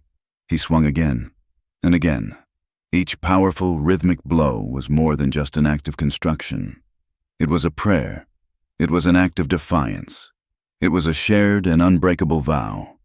The town hall in Sagebrush Ferry was a poor substitute for a hall of justice. It was a long, narrow room that smelled of stale tobacco, old sweat, and the alkali dust that seeped in through the poorly caulked window frames. The heat was a physical presence, a heavy blanket that smothered all sound and motion. On this day, it was packed. Men stood 3 deep along the back wall, their hats held respectfully in their hands, their faces grim. They were here to watch a fight, not of fists, but of paper. A contest that felt far more permanent and devastating in its potential. At the front of the room, on a raised dais normally used for town auctions, sat the Honorable Judge Silas Blackwood. He was a circuit judge, a man who lived on horseback and in dusty hotel rooms, and his face was a map of hard decisions and bad whiskey. He was not a local. He was not beholden to Horace Pike, and his eyes, the color of a faded denim shirt, missed nothing. Horace Pike sat at a heavy oak table to the right, flanked by his lawyer, a man named Blaisdell, who had been imported from El Paso. Blaisdell was the physical opposite of the land he was in. He was pale, soft, and wore a black suit that seemed to repel the dust by sheer force of its expensive weave. Between them, on a magnificent easel, was Pike's map, the one from the town meeting, its arrogant red line slicing through Vale Hollow like a fresh wound. Ezra and Maris sat at a matching table to the left. They were alone. They had no lawyer. They could not afford one, and no local attorney had been brave enough to accept the case. Maris was their counsel. Her legal knowledge, gleaned from post office statutes and a single, well-thumbed copy of territorial law, was their only weapon. She sat upright, her hands folded on top of a neat stack of papers, the telegraph logbook, a copy of the parish register, and the injunction petition they had written by lamplight. Ezra sat beside her, a statue carved from silence and rage. He wore his good shirt, threadbare at the collar but clean. His bandaged hand rested on his knee, a visible testament to the cost of Pike's ambition. The court calls the petition of Ezra Vale for injunctive relief against the Copper Crown Railroad. Judge Blackwood announced, his voice like gravel rolling downhill. Mr. Blaisdell, you may begin. Blaisdell rose with a fluid, reptilian grace. He smiled at the room, a smile that did not include them, and began. His voice was smooth, trained, and full of condescending music. He spoke of progress, of the future, of the shining destiny of the territory. He painted the railroad as a glorious engine of civilization, and Ezra Vale as a stubborn, backward-looking man who stood in the way, a single selfish obstacle to the prosperity of every man in the room. And we have the right, Your Honor, Blaisdell proclaimed, tapping the forged deed with a manicured finger. This document, duly signed and notarized, transfers all water rights from the defunct Ocotillo mining claim, dated 1868, to my client. This is a matter of settled law. Mr. Vale is, to put it plainly, a squatter on water that does not belong to him. We ask that his petition be dismissed, and that he be ordered to cease and desist his interference with our legal, rightful work. He sat down to a ripple of uncertain murmurs. The paper looked official. The map was impressive. Judge Blackwood turned his gaze to the other table. Miss Quinn, I am given to understand you are acting as counsel. I am. Your Honor. As Mr. Vale's proxy and as a witness of fact, Maris said. Her voice was clear, low, and did not tremble. The room leaned in, surprised. Then you may call your first witness, or present your first argument. I will do the latter. Your Honor, I wish to submit into evidence the official telegraph log from the Sagebrush Ferry Post Office, of which I am the acting operator. She stood and handed the heavy, bound book to the bailiff, who passed it to the judge. Blaisdell was already on his feet. Objection. Your Honor, what relevance does a telegraph log have to a water rights deed from 1868? It has relevance to the transfer of that deed. Mr. Blaisdell, which your client filed 3 weeks ago, on October 14th, 1887, Maris said, her voice cutting through his. May I approach? The judge nodded. Maris walked to the dais, her steps measured. If you will look at the entry for October 14th. Your Honor, at 10:30 in the morning, you will see a message sent from the Copper Crown office in El Paso to Mr. Horace Pike, care of the Brown Palace Hotel in Denver, Colorado, and at 1:15 that same afternoon, a reply routed from Denver, signed by Mr. Pike, confirming his travel schedule for the following week. A dead silence fell on the room. Maris turned to face Horace Pike, whose florid face had begun to deepen to a dull, angry purple. Mr. Pike's deed of transfer, Maris continued, her voice ringing with a cold, clear logic, is signed and dated October 14th in Sagebrush Ferry, the very same day he was conducting telegraphic business from Denver, Colorado. It is a simple matter of logistics, Your Honor. A man cannot be in two places at once. The silence was broken by a single, sharp intake of breath from the back of the room. Blaisdell was sputtering. A clerical error. A simple mistake with a date. The deed itself is sound, then let us discuss the deed's witness, Maris said, returning to her table. The signature of attestation belongs to Mr. Silas Croft. I would like to call Reverend Gideon to the stand. Reverend Gideon, his thin white hair like a halo in the dusty light, walked slowly to the front, his hand trembling on his cane. He was sworn in. Reverend? Maris asked, her voice softening with respect. You keep the parish records for Sagebrush Ferry, do you not? I do. My dear. For 34 years. Can you tell the court what you were doing on Sunday? October 14th, Blaisdell shot to his feet. Objection, this is a circus. The man's religious habits are irrelevant. They will be highly relevant. Your Honor, Maris said. Overruled. The witness will answer. The judge grunted. It was a joyous day, the Reverend said, his voice surprisingly strong. It was the day of our annual Willow Creek picnic, And I performed the baptism of little Sarah Ann Croft, the infant daughter of Silas and Mary Croft, and was the father, Silas Croft. In attendance he was indeed. He stood right beside me. A proud father. The Reverend smiled at the memory. He held the child himself. His signature is right here, in the parish register, witnessing the event. Maris took the heavy book from him and presented it to the judge. The baptism. Reverend, what time did it take place? The service began at 11 and continued well past 2 in the afternoon. It was a beautiful, long service. Maris turned once more to the judge. Her case laid bare. Mr. Pike's deed claims to have been witnessed by Silas Croft in the courthouse. At noon on October 14th, at the exact hour, the good Reverend and the entire congregation, including Mr. Croft himself, were 5 miles away at Willow Creek, celebrating a baptism. The deed is not a clerical error. Your Honor, it is a falsehood. It is a forgery. The room exploded. The sound was a low, angry growl. Judge Blackwood slammed his gavel. Order, order in this court. Blaisdell's face was pale now. His composure shattered. He was shuffling his papers, his hands shaking. Pike was staring at Maris, his eyes small and glittering with a hatred that was almost reptilian. Do you have anything further? Miss Quinn, the judge asked, his gaze fixed on the damning evidence. I do, Your Honor. I would like to call Mr. Ezra Vale. Ezra walked to the stand. He was sworn in, his bandaged hand raised.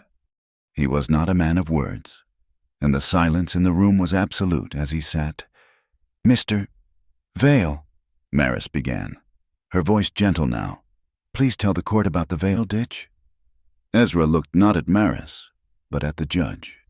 And then, slowly, his gaze swept over the townsfolk, the men he had known his whole life.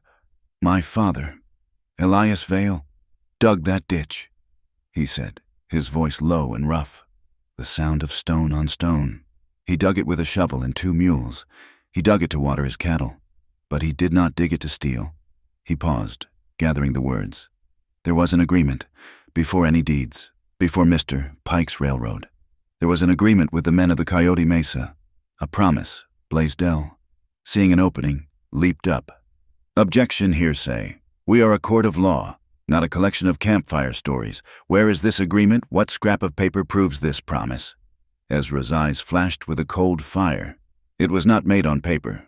It was made on honor. A thing you would not understand. It was a promise that we would be stewards, that we would take only what we needed and let the rest flow to them. A promise that life would be shared. A promise of honor. Blaisdell laughed. A short, ugly bark. Your Honor, I move to strike. This is fantasy. As he spoke, the double doors at the back of the town hall creaked open. The shaft of bright, dusty sunlight was broken by a tall, imposing silhouette. The entire courtroom turned. It was Chief Blackhawk. He walked down the central aisle, his moccasins silent on the floorboards. He was flanked by the 2 younger men who had helped fight the fire, and by Tom Bracken, who looked as terrified as he was determined. The room parted for him as if he were a force of nature. He stopped before the dais, his gaze meeting Judge Blackwood's with an equal, unblinking authority. Your Honor, Tom Bracken said, his voice shaking. Chief Blackhawk of the Coyote Mesa people wishes to speak on behalf of Mr. Vale. He is not on the witness list. Blaisdell snapped. He is here now, Judge Blackwood said, his eyes on the chief.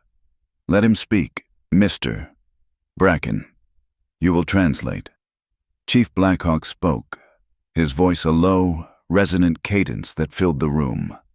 Tom Bracken translated, his own voice gaining strength as he relayed the words. He says the law of paper is a young law. It is a law of lies. He says there is an older law, the law of the earth, and the law of the word. Elias Vale gave his word. The chief then produced an object from the leather pouch at his side. It was not a piece of paper. It was a long, smooth piece of dark ironwood, carved and notched. This is our record, Bracken translated. As the chief held it up, it is the covenant stick. These notches, they mark the seasons of drought. This mark, here, is for the snowmelt. And this mark, he pointed to a deep, cross-hatched carving. This is the mark of the Vale Ditch. This is the promise of Elias Vale, bound to the promise of the mountain. He says his people helped fight the fire on this man's land because the promise still holds. They did not save the ranch. They saved their water. The physical proof, so ancient and so real, was more powerful than 100 notarized deeds. It silenced the room. It silenced Blaisdell. "I have one final witness," Maris said into the quiet. "Sheriff Len Dugan." Dugan's name hung in the air like a bad smell. He walked to the stand, his face slick with sweat. He looked at Pike, then at the judge, like a trapped animal. "Sheriff," Maris said, her voice like ice. "You were present on the night of the fire at Vale Hollow. Were you not?" "Yes. I arrived to see to the disturbance. A disturbance or an act of arson. It was a fire. Ma'am, things happen in a dry season. You saw Mr. Vale in a physical altercation with a man, one of Mr. Pike's employees, a man named Jebediah. I saw a fight. Yes, Dugan was wiping his palms on his trousers. And did you see the object that man was holding? Did you see the kerosene can he dropped when Mr. Vale tackled him?" Dugan's eyes darted to Pike. Pike was staring at him, his face a mask of stone. It was dark. Miss Quinn, smoky. I couldn't rightly see. I couldn't be sure what it was. A collective sigh, a groan of pure disgust, rose from the townsfolk at the back. It was not a loud sound, but it was damning. They knew. In that moment, Len Dugan's authority, his complicity, and his cowardice were laid bare for the entire county to see. He was a paid man, and everyone knew his price. "I have no further questions," Maris said, and sat down. Blaisdell was on his feet, blustering, trying to put the pieces back together. "Your Honor, this is a travesty, a circus of forged testimony, senile recollections, and pagan trinkets. The deed is the law. I demand you dismiss this petition." Judge Blackwood held up a hand. The room fell silent. He looked at the telegraph log. He looked at the parish register. He looked at the covenant stick. Then he looked at Horace Pike. "Mr. Blaisdell," the judge said, his voice dangerously quiet. "What I find to be a travesty is a deed signed by a man in Denver. What I find to be a circus is a witness who was at a baptism 5 miles away. This court smells of fraud, and it smells of kerosene." He raised his gavel. "Therefore, this court issues a temporary injunction against the Copper Crown Railroad and all its agents. All work within a 5-mile radius of the Vale Hollow property line will cease immediately, pending a full criminal and civil investigation by the territorial marshal." He banged the gavel, the sound a final, cracking period on the day's business. It was over. For now. Pike was on his feet, his face purple, his fists clenched. The room was emptying, a torrent of excited, relieved chatter, as Ezra and Maris remained seated, letting the crowd pass. Pike strode over to their table. Blaisdell tried to stop him, but Pike shook him off. He leaned down, his face inches from Ezra's. "This isn't over. Vale," he hissed, his voice a low, venomous promise. "This judge won't be here forever. You think you've won, you'll be begging me for a drop of water by spring. You and this whole dried-up town will be thirsty." Ezra looked up, and for the first time, there was no anger in his eyes. There was only a cold, clear pity. "We've been thirsty before. Pike, it's a hard teacher. We've learned to listen to the wind, and to each other." Pike stared, baffled by the lack of fear, and then stormed out of the hall, his lawyer scrambling behind him. Maris let out a breath she hadn't known she was holding. She was trembling, the adrenaline of the fight draining away, leaving her weak. Ezra looked at her, at the fierce, brave, brilliant woman beside him. The room was almost empty. On the wooden bench, hidden from the few remaining stragglers, his large, calloused, bandaged hand found hers. He didn't grab it, didn't hold it. He just pressed his fingers against hers for a single, fleeting moment, a silent, shared word. "We." She looked at him and nodded, a small, weary smile touching her lips. "We, outside. The sun was a hammer. The town was alive. the news spreading from the town hall like a grass fire, but this time it was a fire of hope. Pike and his man were already gone, a cloud of angry dust on the road east. Ezra began to gather his things. He had brought the small, iron hand-cranked pump from his well as evidence of his reliance on the aquifer. As he tied it to his wagon, a group of the town's children, Maris's students, gathered at a respectful distance. Watching him, one small boy, bolder than the rest, stepped forward. Mr. Vale Ezra looked up, his thoughts 1,000 miles away. Is that the machine that makes the water come?" the boy asked, his eyes wide with awe. Ezra paused. He looked at the small, earnest face, and the hardness in his own face softened. He set the pump down on the wagon bed.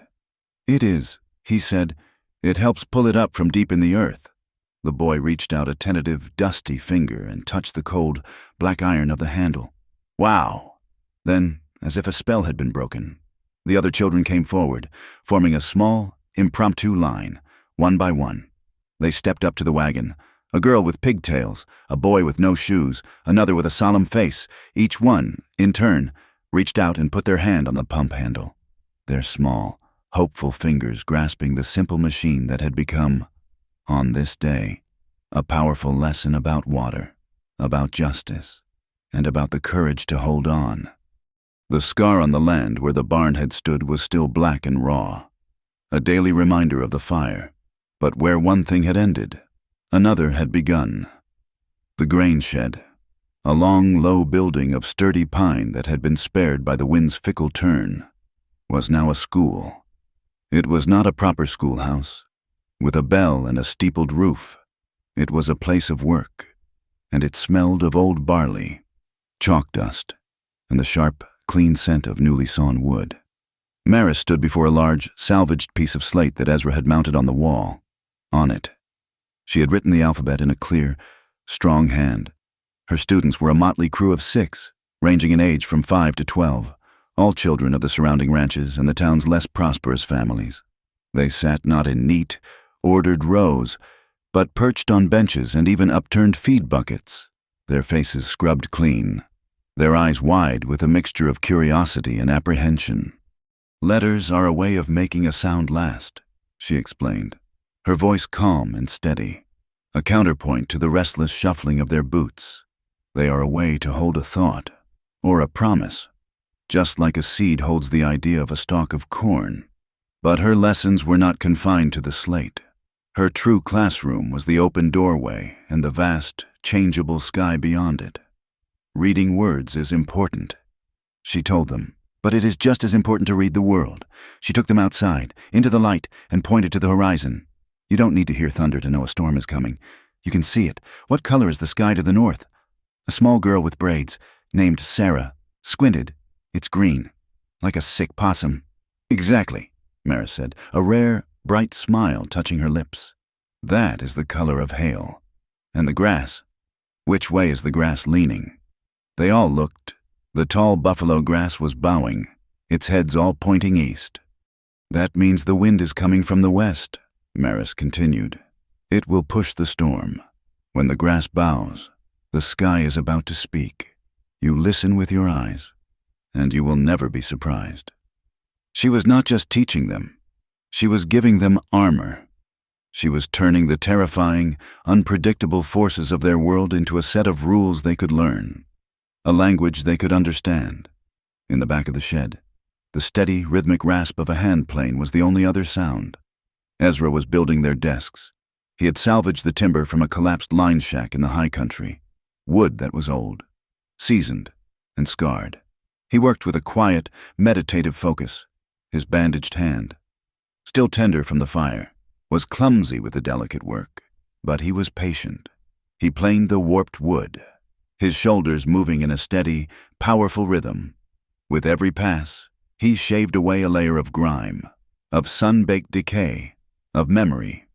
He was smoothing out the old hurts, sanding down the sharp edges of the past, and from the wreckage, he was building something new, something solid, something for them, something for her. They were not the only ones building. The victory in the courthouse, as fragile as it was, had broken a spell in Sagebrush Ferry. The townsfolk, who had been so quick to side with Pike's promises, were now facing the quiet shame of their own fear, and they began to atone. In the only way they knew how, they came not as a group, but one by one, like penitents. Mrs. Hemlock, the baker's wife, arrived in her buggy, a heavy, linen-wrapped loaf of fresh sourdough in her hands. She didn't make a speech, she just pressed the still warm bread into Maris's hands. "For the school," she mumbled, her eyes fixed on the ground. "The children look hungry." Abel Croft, Silas's brother, a man who had been loud in his support of the railroad, appeared one afternoon. He said nothing at all. He just left a heavy sack of seed corn and another of barley on the porch, then tipped his hat and walked away, a stooped-shouldered, silent apology. Ezra found it and brought it inside. He and Maris looked at each other over the rough burlap. No words were needed. It was bread and seed, the currency of survival and of forgiveness. The fire had left another, more practical legacy fear. At the end of the day, when the children had gone home, Tom Bracken stopped by, his hat in his hands, his young face serious. "Mr. Vale, Miss Quinn," he said, nodding to them both. "We were lucky. The wind turned. Next time, it might not. We can't just trust to luck." He looked at the black scar where the barn had been. "I'm proposing we form a fire watch. A few men, riding the ridges every night, especially when it's dry. We put a barrel of water on every high point." Ezra nodded. "It's a good idea." "Tom." "A sound idea." Maris, who had been listening, turned to the large piece of slate. She picked up a piece of chalk. "It is a sound idea," she agreed, "but they need to know more than just where the fire is. They need to know where it's going." She began to draw. With a few sure strokes of chalk, she sketched the contours of the valley, the high mesas to the west, the flat plains to the east, and the long, winding cut of Dry Lantern Wash. "The wind here isn't random," she said, her voice taking on the clear, crisp tone of the schoolroom. "In the summer, the prevailing wind is from the south until the afternoon. When the heat from the plains pulls the air down from the high country, it shifts west. That's what saved the herd. But in the autumn, it's different. It can come from the north, cold and fast, and it will push a fire all the way to town before you can even saddle a horse." She was creating a seasonal wind map, a tactical guide for their new war. Ezra and Tom watched, mesmerized. She was taking the folklore he had always known in his bones and turning it into a science, a tool that could be shared, a lesson that could save them all.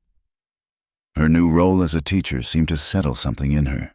The children, who had been wary of this quiet, intelligent woman, now gravitated toward her.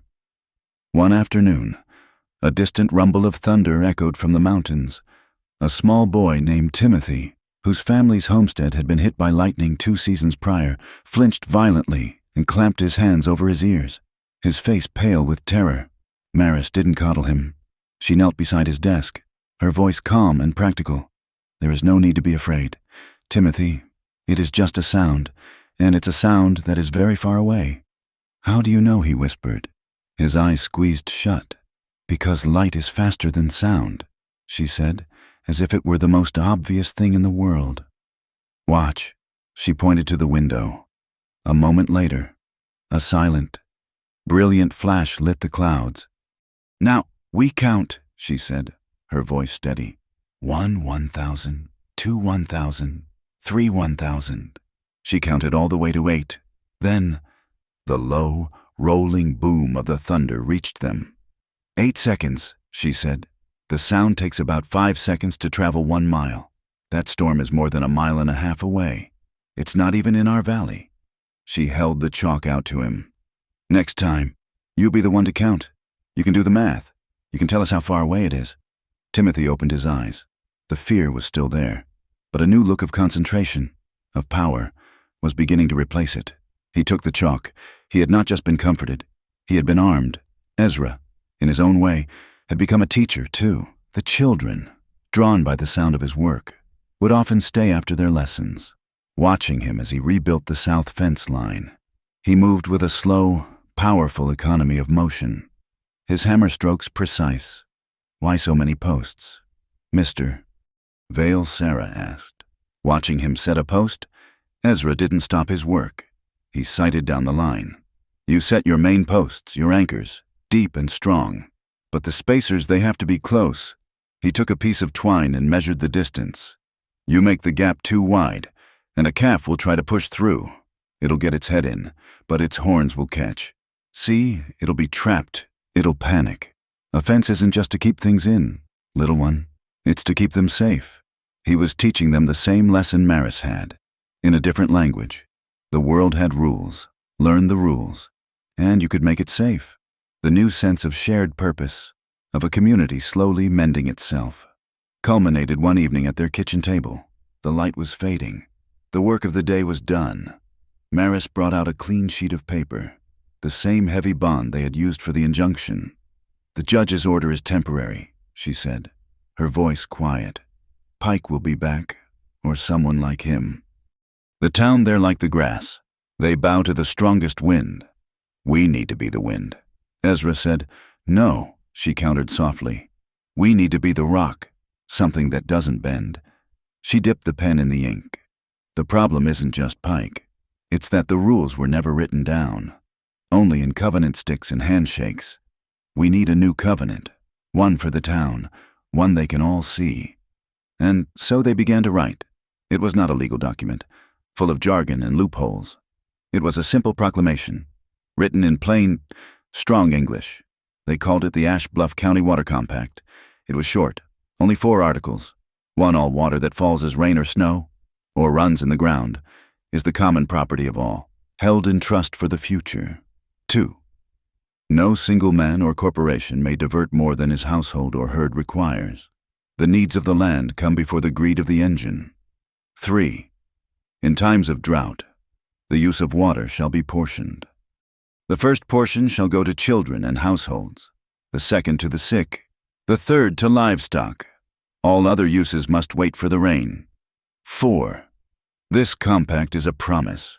It will be signed by all who agree to live by it, and it will be the law of this valley. When they were done, they both signed it. Ezra Vale, Maris Quinn. The next day, Ezra took the paper and a small jar of paste. He didn't post it at the courthouse, a building now tainted by Dugan's cowardice. He walked into the smoky, midday quiet of the dusty Tumbler Saloon, the true town hall, and nailed it to the wall, right next to the price list for whiskey. The few men inside, nursing beers, watched him in silence.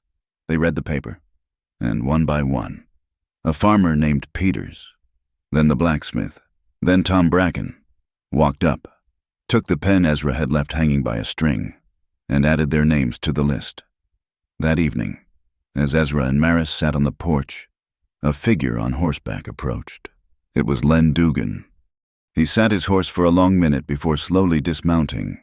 He walked to the porch but did not step onto it. He stood in the yard, in the twilight, and took off his hat. He looked old and broken. "I read your paper." "In the saloon," he said, his voice flat. He turned his hat over and over in his hands. "The men are signing it." Ezra said nothing. He just sat, waiting. Dugan started, then stopped. He swallowed hard. "That night, the fire, I saw the kerosene can. I saw it plain as day." He looked up, his eyes meeting Ezra's in the gloom. "Pike's man. He was on the payroll, $1 a day, just to watch, just to make sure things went his way. I took it, too." He looked down at his boots. "I've been quiet for too long. I just wanted you to know. It was not a full confession. It was not an offer of help. It was the small, desperate act of a man trying to retrieve a single, tiny piece of his own soul." Ezra looked at him for a long time. Finally, he gave a single hard nod. He did not offer forgiveness. He did not offer understanding. He just acknowledged the words. It was enough. Dugan, looking as if a great weight had been settled rather than lifted, put his hat on his head, mounted his horse, and rode away. The silence that he left behind was deep and profound. The night was clear, the sky a vast, glittering ocean of stars. so close it felt as if you could trail your fingers in them. Maris leaned her head back against the porch post. "I've never seen the ocean," she said, her voice a soft murmur in the dark. "I've read about it, about how big it is, how it never, ever stops moving. I try to imagine a body of water so big you can't see the other side." Ezra looked up at the stars, at the great dusty river of the Milky Way. "I've never heard it," he said, his own voice low. "I've tried to imagine what that must be like. A sound that big, not a crack of thunder. That's over in a second. But a sound that just keeps coming. A sound that was there before you were born and will be there after you're gone." They sat in that shared, peaceful quiet, two people dreaming of the same impossible thing, in their own different languages. Maris turned her head, her profile a soft silhouette. "This valley, Ezra, it lives on the edge of thirst. We can't make an ocean, but we can hold the rain." He looked at her, understanding. "A cistern," she said, her voice full of a quiet, new energy. "Not a small one for one ranch, a big one, up in the hills where the granite is, lined with clay. A cistern for the whole town, a place to store what the sky gives us, so no one can ever hold it ransom again." Ezra looked at her, and a slow, rare smile spread across his face. It was the smile of the man who had built the desks, the man who had calmed the calf. It was a builder's smile. It was a small, durable, shared dream. "Stone and clay," he said, tasting the words. "It would have to be deep. And we'd need every hand in town." "They'll come," she said, her confidence absolute. "They signed the compact. They'll build the cistern." He reached out in the dark, his hand finding hers. It was not the desperate, clinging grip of the fire, nor the shy discovery of the barn. It was a simple, solid joining, their fingers laced together, a quiet, unbreakable covenant, there under the vast, watchful, and promising sky. Horace Pike was a man who did not understand defeat. He understood only temporary setbacks. The judge's injunction was not, to his mind, a legal barrier, but a personal insult, a flimsy piece of paper to be circumvented. He vanished from Sagebrush Ferry, but his presence lingered like the bitter smell of smoke. Then, a week after the hearing, the new men arrived. They did not ride in together. They drifted in from the north, one by one, hard-faced men with eyes that were old and empty. They were not local cowboys or ranch hands. They carried themselves differently, with the coiled, watchful stillness of men who were paid for their capacity for violence, not for their skill with a rope. They kept to themselves, drank their whiskey without talk, and their presence in the dusty Tumbler saloon cast a cold, heavy silence over the room. They were Pike's men, and they were an escalation. A fragile, watchful peace had settled over the valley. The water compact, now bearing the signature of nearly every landowner, was a testament to a new, shared strength. But the arrival of the strangers frayed the edges of that peace, replacing it with a low, simmering anxiety. They were a promise of a final, decisive move. The move came on a moonless, overcast night. A damp mist had settled in the hollows, muffling all sound and blurring the sharp edges of the landscape. Maris had been unable to settle. She walked the fence line near the house, a restless energy humming beneath her skin. The air was heavy, still, and unnaturally quiet. It was the quiet that bothered her most. She stopped, her hand resting on the top of a new fence post that Ezra had set just days before, its raw, cut wood still smelling faintly of sap. And then she felt it. It was not a sound, not something her ears could detect. It was a vibration, a deep, rhythmic tremor that traveled up from the hard-packed earth, through the wood of the post, and into the palm of her hand. It was a faint, almost imperceptible pulse. Thump, thump, thump. It was steady, and it was wrong. It was the sound of shovels, of multiple shovels, biting into the earth in a steady, determined rhythm. She closed her eyes, concentrating, using the post as a listening rod, a connection to the deep bones of the land. The vibration was coming from the north, from up near the headwaters of the Wash, where the aquifer was closest to the surface. It was the valley's most vulnerable point, the source from which all their water flowed. She opened her eyes, and all the restlessness, all the vague anxiety, coalesced into a single, cold point of certainty. She ran for the house. She burst through the door, her face pale in the lamplight where Ezra sat cleaning a piece of harness. He looked up, his hands stilling at the look on her face. "They're digging," she said, her voice a breathless whisper. "Up at the headwaters. Now. Tonight." Ezra did not question her. He did not ask how she knew. He had long since learned to trust the strange, deep senses that connected her to the world. He simply stood, the piece of leather falling to the floor, his face hardening into a mask of cold resolve. The word spread not by a frantic alarm, but by a single, trusted messenger. Ezra sent Tom Bracken on his fastest horse, not to the town, but to the surrounding ranches, to the men who had signed the compact. The message was simple. Pike is at the headwaters. Meet at the crossroads. Bring a lantern. They came. Out of the misty darkness. They gathered, small points of light converging on the crossroads below the ridge. They were not a mob. They were a community. Farmers, ranchers, the blacksmith, even Mr. Peters, the grocer. They carried no rifles, no pitchforks. They carried storm lanterns, their steady, golden glow pushing back the fog, illuminating grim, determined faces. Ezra arrived on his gelding, Maris riding behind him, her arms wrapped tight around his waist. He dismounted and walked to the front of the quiet, waiting group. In his hand, he held no weapon. He held the judge's injunction, rolled tight and tied with a piece of twine, a paper cudgel against a wall of force. "He wants a fight," Ezra said, his voice low and clear in the damp air. "He wants us to give him one, so he can claim we are the aggressors, so he can say we are the ones breaking the peace. We will not give him that satisfaction. We are not here to fight. We are here to witness. We are here to uphold the law." He turned and began to walk up the steep, winding trail that led to the headwaters. The others fell in behind him, a silent, bobbing procession of lights, a river of small flames moving through the darkness to protect its source. The only sounds were the crunch of their boots on the gravel and the heavy, shared breathing of men walking toward a confrontation they did not want but would not shirk. They topped the final rise and saw them in a wide, shallow basin. A dozen of Pike's new men were working under the harsh glare of several large industrial lanterns. They had already excavated a massive pit, a dark, gaping mouth in the earth, and the rhythmic thump of their shovels was now clearly audible. At the edge of the pit, directing the work, stood Horace Pike himself, a thick cigar clamped in his teeth, his face a mask of smug satisfaction. He saw the approaching lights, and a slow, contemptuous smile spread across his face. He thought it was a mob. He thought this was the fight he had paid for. The townsfolk fanned out, forming a silent, semicircle around the work site, their lanterns held high.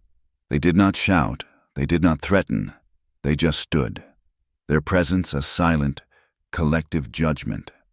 Ezra and Maris walked to the edge of the pit, stopping a dozen feet from Pike. "Evening. Vale," Pike said, his voice oozing false bonhomie. "A little late for a town picnic. Isn't it this is a violation of a legal injunction?" "Pike," Ezra said, his voice flat and devoid of emotion. "Ordered by Judge Silas Blackwood of the Territorial Court. You and your men are to cease this work immediately." Pike laughed. A short, ugly bark. "Your judge is 100 miles away. Vale, the law out here is made by the men with the shovels." Ezra ignored him. He untied the twine and unrolled the injunction. In the misty, shifting light of the lanterns, he began to read. His voice was not loud, but it was steady, and it carried in the still night air. He read the legal language, the formal, powerful words that declared Pike's actions to be a crime. As he read, a subtle shift occurred. Pike's hired men stopped digging. They leaned on their shovels, listening. They were hard men, but they were not stupid. They were paid to dig a ditch, perhaps to lean on a homesteader. They had not been paid to face down an entire town and defy a direct court order from a territorial judge. They exchanged uneasy glances, the certainty in their movements replaced by a new, flickering doubt. "Get back to work," Pike roared, sensing the shift. One of the men, a big bearded man who seemed to be the crew boss, took a half step forward, his shovel held like a club. We were paid to dig. He growled, more for the benefit of his men than anyone else, and we aimed to finish. He took another step, brandishing the shovel, the steel blade gleaming in the lantern light. Violence, raw and simple, was about to tear through the fragile piece. "I wouldn't do that if I were you." The voice was quiet, but it cut through the tension like a knife. From the edge of the circle of light, a figure stepped forward. It was Sheriff Len Dugan. He was alone, and he looked tired, but the slump was gone from his shoulders. He walked with a steady, deliberate pace and stopped directly between the man with the shovel and Ezra. He did not draw his pistol. He simply stood there, a barrier. "This is a lawful assembly of citizens. Jed," Dugan said, his voice firm, "and that is a lawful court order. You and your men are on the wrong side of this. Put the shovel down." The man hesitated, his eyes darting to Pike. Pike's face was a thundercloud of fury. "Dugan, I'm paying you to... You paid me to look the other way." Dugan interrupted, his voice laced with a weary disgust. "You didn't pay me to help you commit a felony in front of 24 witnesses. It's over." He looked back at the man with the shovel. "Last time, put it down." The man, seeing no support from his employer or his wavering crew, let the shovel fall with a dull clatter. Dugan calmly stepped forward, took the heavy pistol from the man's holster, and tucked it into his own belt. It was done.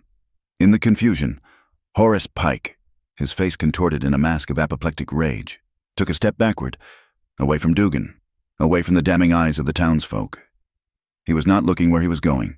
His heel caught on the soft, treacherous edge of the pit his men had just dug. With a yelp of surprise, he lost his footing. He flailed his arms, his cigar flying through the air in a fiery arc, and then he tumbled backward, sliding down the steep, muddy incline into the bottom of the hole. He landed with a wet, sucking sound in a pool of murky water. His fall did more than just wound his pride. The impact of his body against the wet sand caused a section of the pit wall to collapse, sloughing away in a muddy cascade. And the collapse revealed something that had been hidden just beneath the surface. It was the round, black, unmistakable mouth of a large, cast-iron pipe, leading away from the bottom of the pit. A secret artery designed to bleed the aquifer dry. Pike had not just been digging a hole, he had been installing an illegal, subterranean diversion pipe. He had literally been buried by his own crime. Well, Mr. Pike," a dry voice said from the darkness, "it seems you've uncovered some evidence from behind the ranks of the townspeople." Another figure emerged, flanked by Tom Bracken. It was Judge Blackwood. His face was grim, his eyes hard as flint in the lantern light. "As soon as I received word from Mr. Bracken that you were in direct violation of my injunction," the judge said, his voice a cold pronouncement of doom, "I decided to come and see for myself. I must say, this is even more flagrant than I had imagined." Pike, covered in mud and defeat, could only stare up from the bottom of his hole, his mouth opening and closing like a landed fish. "Sheriff Dugan," the judge commanded, "place Mr. Pike under arrest. The charge is contempt of court, destruction of property, and conspiracy to commit water theft. The territorial marshal will take custody of him in the morning." Dugan nodded. He walked to the edge of the pit and looked down at the man who had owned him. "Horace Pike," he said, his voice steady, "you are under arrest." As two men helped a sputtering, muddy Pike from the hole, and as Dugan snapped the cold steel of the handcuffs around his wrists, a change came over the hired men. They did not wait for orders. They simply faded away, melting back into the misty darkness from whence they came, a flock of crows scattering at the sound of a shotgun. And at that exact moment, as if the sky itself were delivering a final verdict, it began to rain. It was not a violent storm, but a soft, steady, cleansing shower. Each drop that hissed on the hot glass of the lanterns seemed to be washing away the last of the fear and the ugliness, tapping out the final, rhythmic notes of a long and bitter chapter. In the quiet aftermath, as the townsfolk began to murmur and turn back toward the trail, their face lit with a tired, profound relief. Maris stood beside Ezra. She reached out and her hand found his. She squeezed it, a tight, convulsive grip that spoke of all the fear, all the tension, and all the overwhelming triumph of the night. Ezra looked down at her, her face streaked with mud and rain, her eyes shining in the lantern light. He squeezed her hand back. He leaned in close, his voice a low, rough sound meant only for her. "We're going home," he said. The walk back down the trail was silent.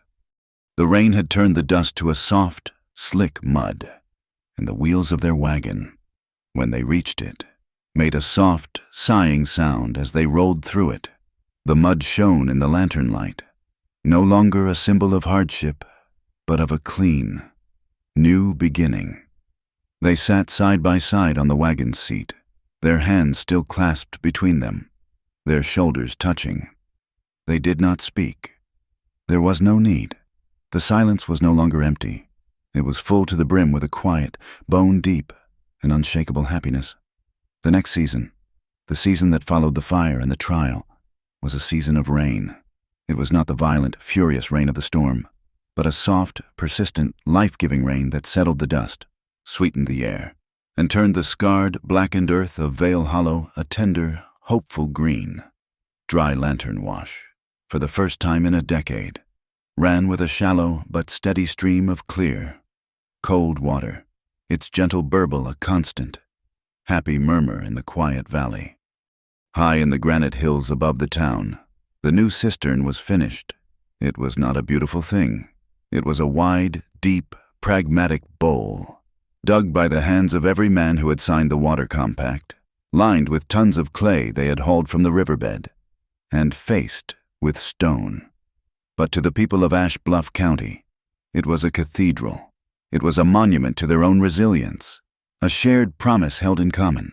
The children of the valley would make pilgrimages to it, their small hands trailing in the cool, still water, their favorite game to toss a small, smooth pebble into its depths and listen. The sound it made, a single, clear, resonant plink that echoed off the stone walls, was the purest sound they had ever heard. It was the sound of enough. In the grain shed, Maris's school was thriving. The big slate on the wall now held not just the alphabet, but her seasonal wind map, a permanent, chalky fixture that the children consulted with the gravity of seasoned sailors. In the corner, where a stack of empty feed sacks had once sat, there was now a small, battered melodeon. The town blacksmith, a man of surprising gentleness, had spent a week patiently mending its broken reeds and patching its leaky bellows. It wheezed a bit, and a few of the high notes were flat, but it could hold a tune. In the evenings, after the letters and sums were done, Maris would play simple, 3-chord melodies, and she would not teach the children to sing. She would teach them to listen. She would have them place their small, dusty palms on the worn wood of the instrument's case. Feel that she would say, her voice soft in the lamplight, "That is the beat. That is the rhythm. Before you can make music, you must learn to feel its heart." Ezra, too, had been building. In the shade of the great ancient cottonwood tree that stood by the creek, he had built a bench. He had crafted it from the same salvaged timber as the school desks, the wood smoothed by his plane until it felt like silk beneath the hand. It was long enough for 2 people to sit comfortably, with a high, supportive back. It was a simple, honest, and beautiful piece of work. And one quiet afternoon, when no one was watching, he had turned it over, and with the tip of his sharpest knife, he had carved 2 small, almost invisible letters into the underside of the seat, M.E., a secret signature, a promise carved in wood. One evening, after a long day of work, they sat on the porch, watching the last of the light bleed from the sky. A soft breeze rustled the new leaves of the cottonwood, a sound like gentle applause. Inside, the fire in the hearth crackled, and from the open door of the school shed, the faint, wheezing notes of the melodeon could be heard as one of the older girls practiced a simple tune. The rhythm was a familiar one, a slow, steady 1, 2, 3. Ezra looked at Maris. Her face, in the soft twilight, was calm. The lines of worry that had been etched there now softened, smoothed away like the wood of his bench. He stood and held out his hand. She looked at it, and a slow, beautiful smile spread across her face. She took his hand, and he drew her to her feet. There, on the porch, under a sky full of soft, forgiving stars, they danced their waltz again. There was music this time, faint and hesitant, but it was there. Their steps were not clumsy now. They moved with a slow, easy grace, their bodies knowing a rhythm that had become their own. It was not the desperate, clinging dance of the storm. It was a dance of peace, of homecoming. They moved as one, a quiet, synchronous turning that felt as natural and as necessary as breathing. She rested her head against his chest, her ear over his heart. She could feel its steady, powerful beat, a rhythm stronger and more true than any music. She looked up at him, her eyes shining in the starlight. She didn't speak the words aloud. She just formed them with her lips, her eyes smiling into his.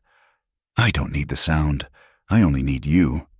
He looked down at her, and the last of the old, sad armor around his heart seemed to melt away, leaving him open and whole. "I hear you," he said, his voice a low, rough murmur. Always. Later that night, in the quiet of his small, clean room, they came together again. If the first time had been a prayer, this was the long, peaceful amen that followed. It was slow, and it was attentive, like the reading of a precious, long-awaited letter. There was no desperation, no hurry. There was only a deep, abiding, and unshakable trust. His large, calloused hands, the hands that could build a fence or a school desk, were impossibly gentle as they mapped the curve of her shoulder, the line of her spine. Her own hands were not trembling now. They were sure and steady as they explored the solid, familiar landscape of his body. They moved with the slow, unhurried rhythm of two people who knew, with absolute certainty, that they had all the time in the world. They would pause, their foreheads touching, their breaths mingling, simply listening to the quiet, miraculous fact of each other's presence. It was an intimacy built not on fire, but on warmth, not on passion, but on a profound and boundless tenderness. The next morning they took their coffee out to the new bench under the cottonwood tree. The air was cool and clean, and the rising sun sent long, golden fingers of light across the valley. The gentle sound of the water running in the wash was the only music. It was a perfect, peaceful morning. Tom Bracken rode up around 9, his horse kicking up a small, damp cloud of dust. He was holding a letter. Came on the morning stage. Mr. Vale, from the Territorial Marshal's office in El Paso. Ezra took it. His hands were steady as he broke the seal. Maris watched his face, her heart suddenly beating a little faster. He read the single page, his expression unreadable. Then he let out a long, slow breath and handed the letter to her.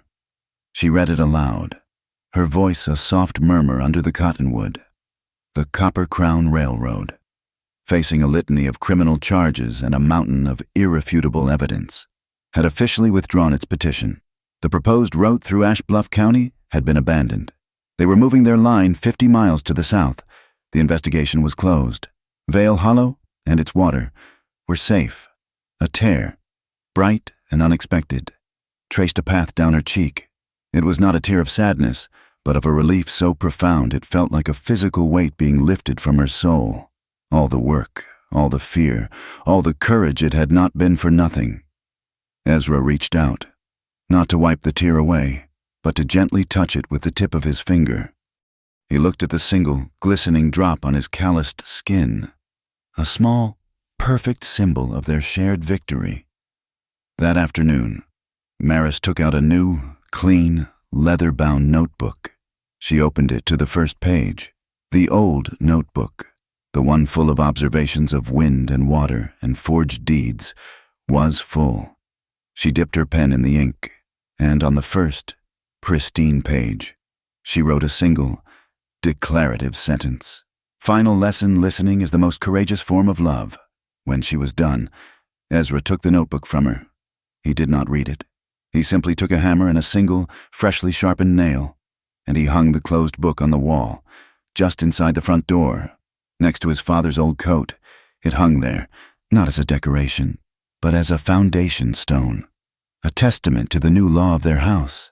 The sun was setting, painting the western clouds in strokes of deep, impossible crimson, the color of old wine and new promises.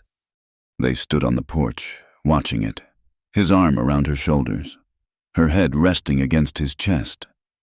"Maris," he said, his voice low. She looked up at him, without another word. He bent and lifted her into his arms. It was not a gesture of boyish passion, but of a deep, quiet, and profound purpose. He carried her to the doorway of the house, his house, which was now their house. He paused on the threshold.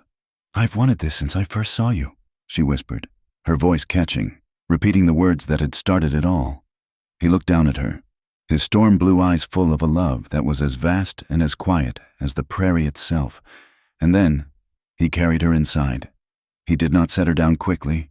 He set her down slowly, with an infinite, reverent care, as if he were placing a sacred promise upon the altar of his own heart, a promise that was strong and true and quiet enough to last a lifetime.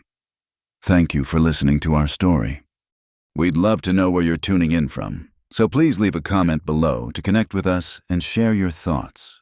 Be sure to subscribe to our channel, Wild West Stories 1850. Give this video a like, and support us by hitting the hype button to help this story reach even more listeners.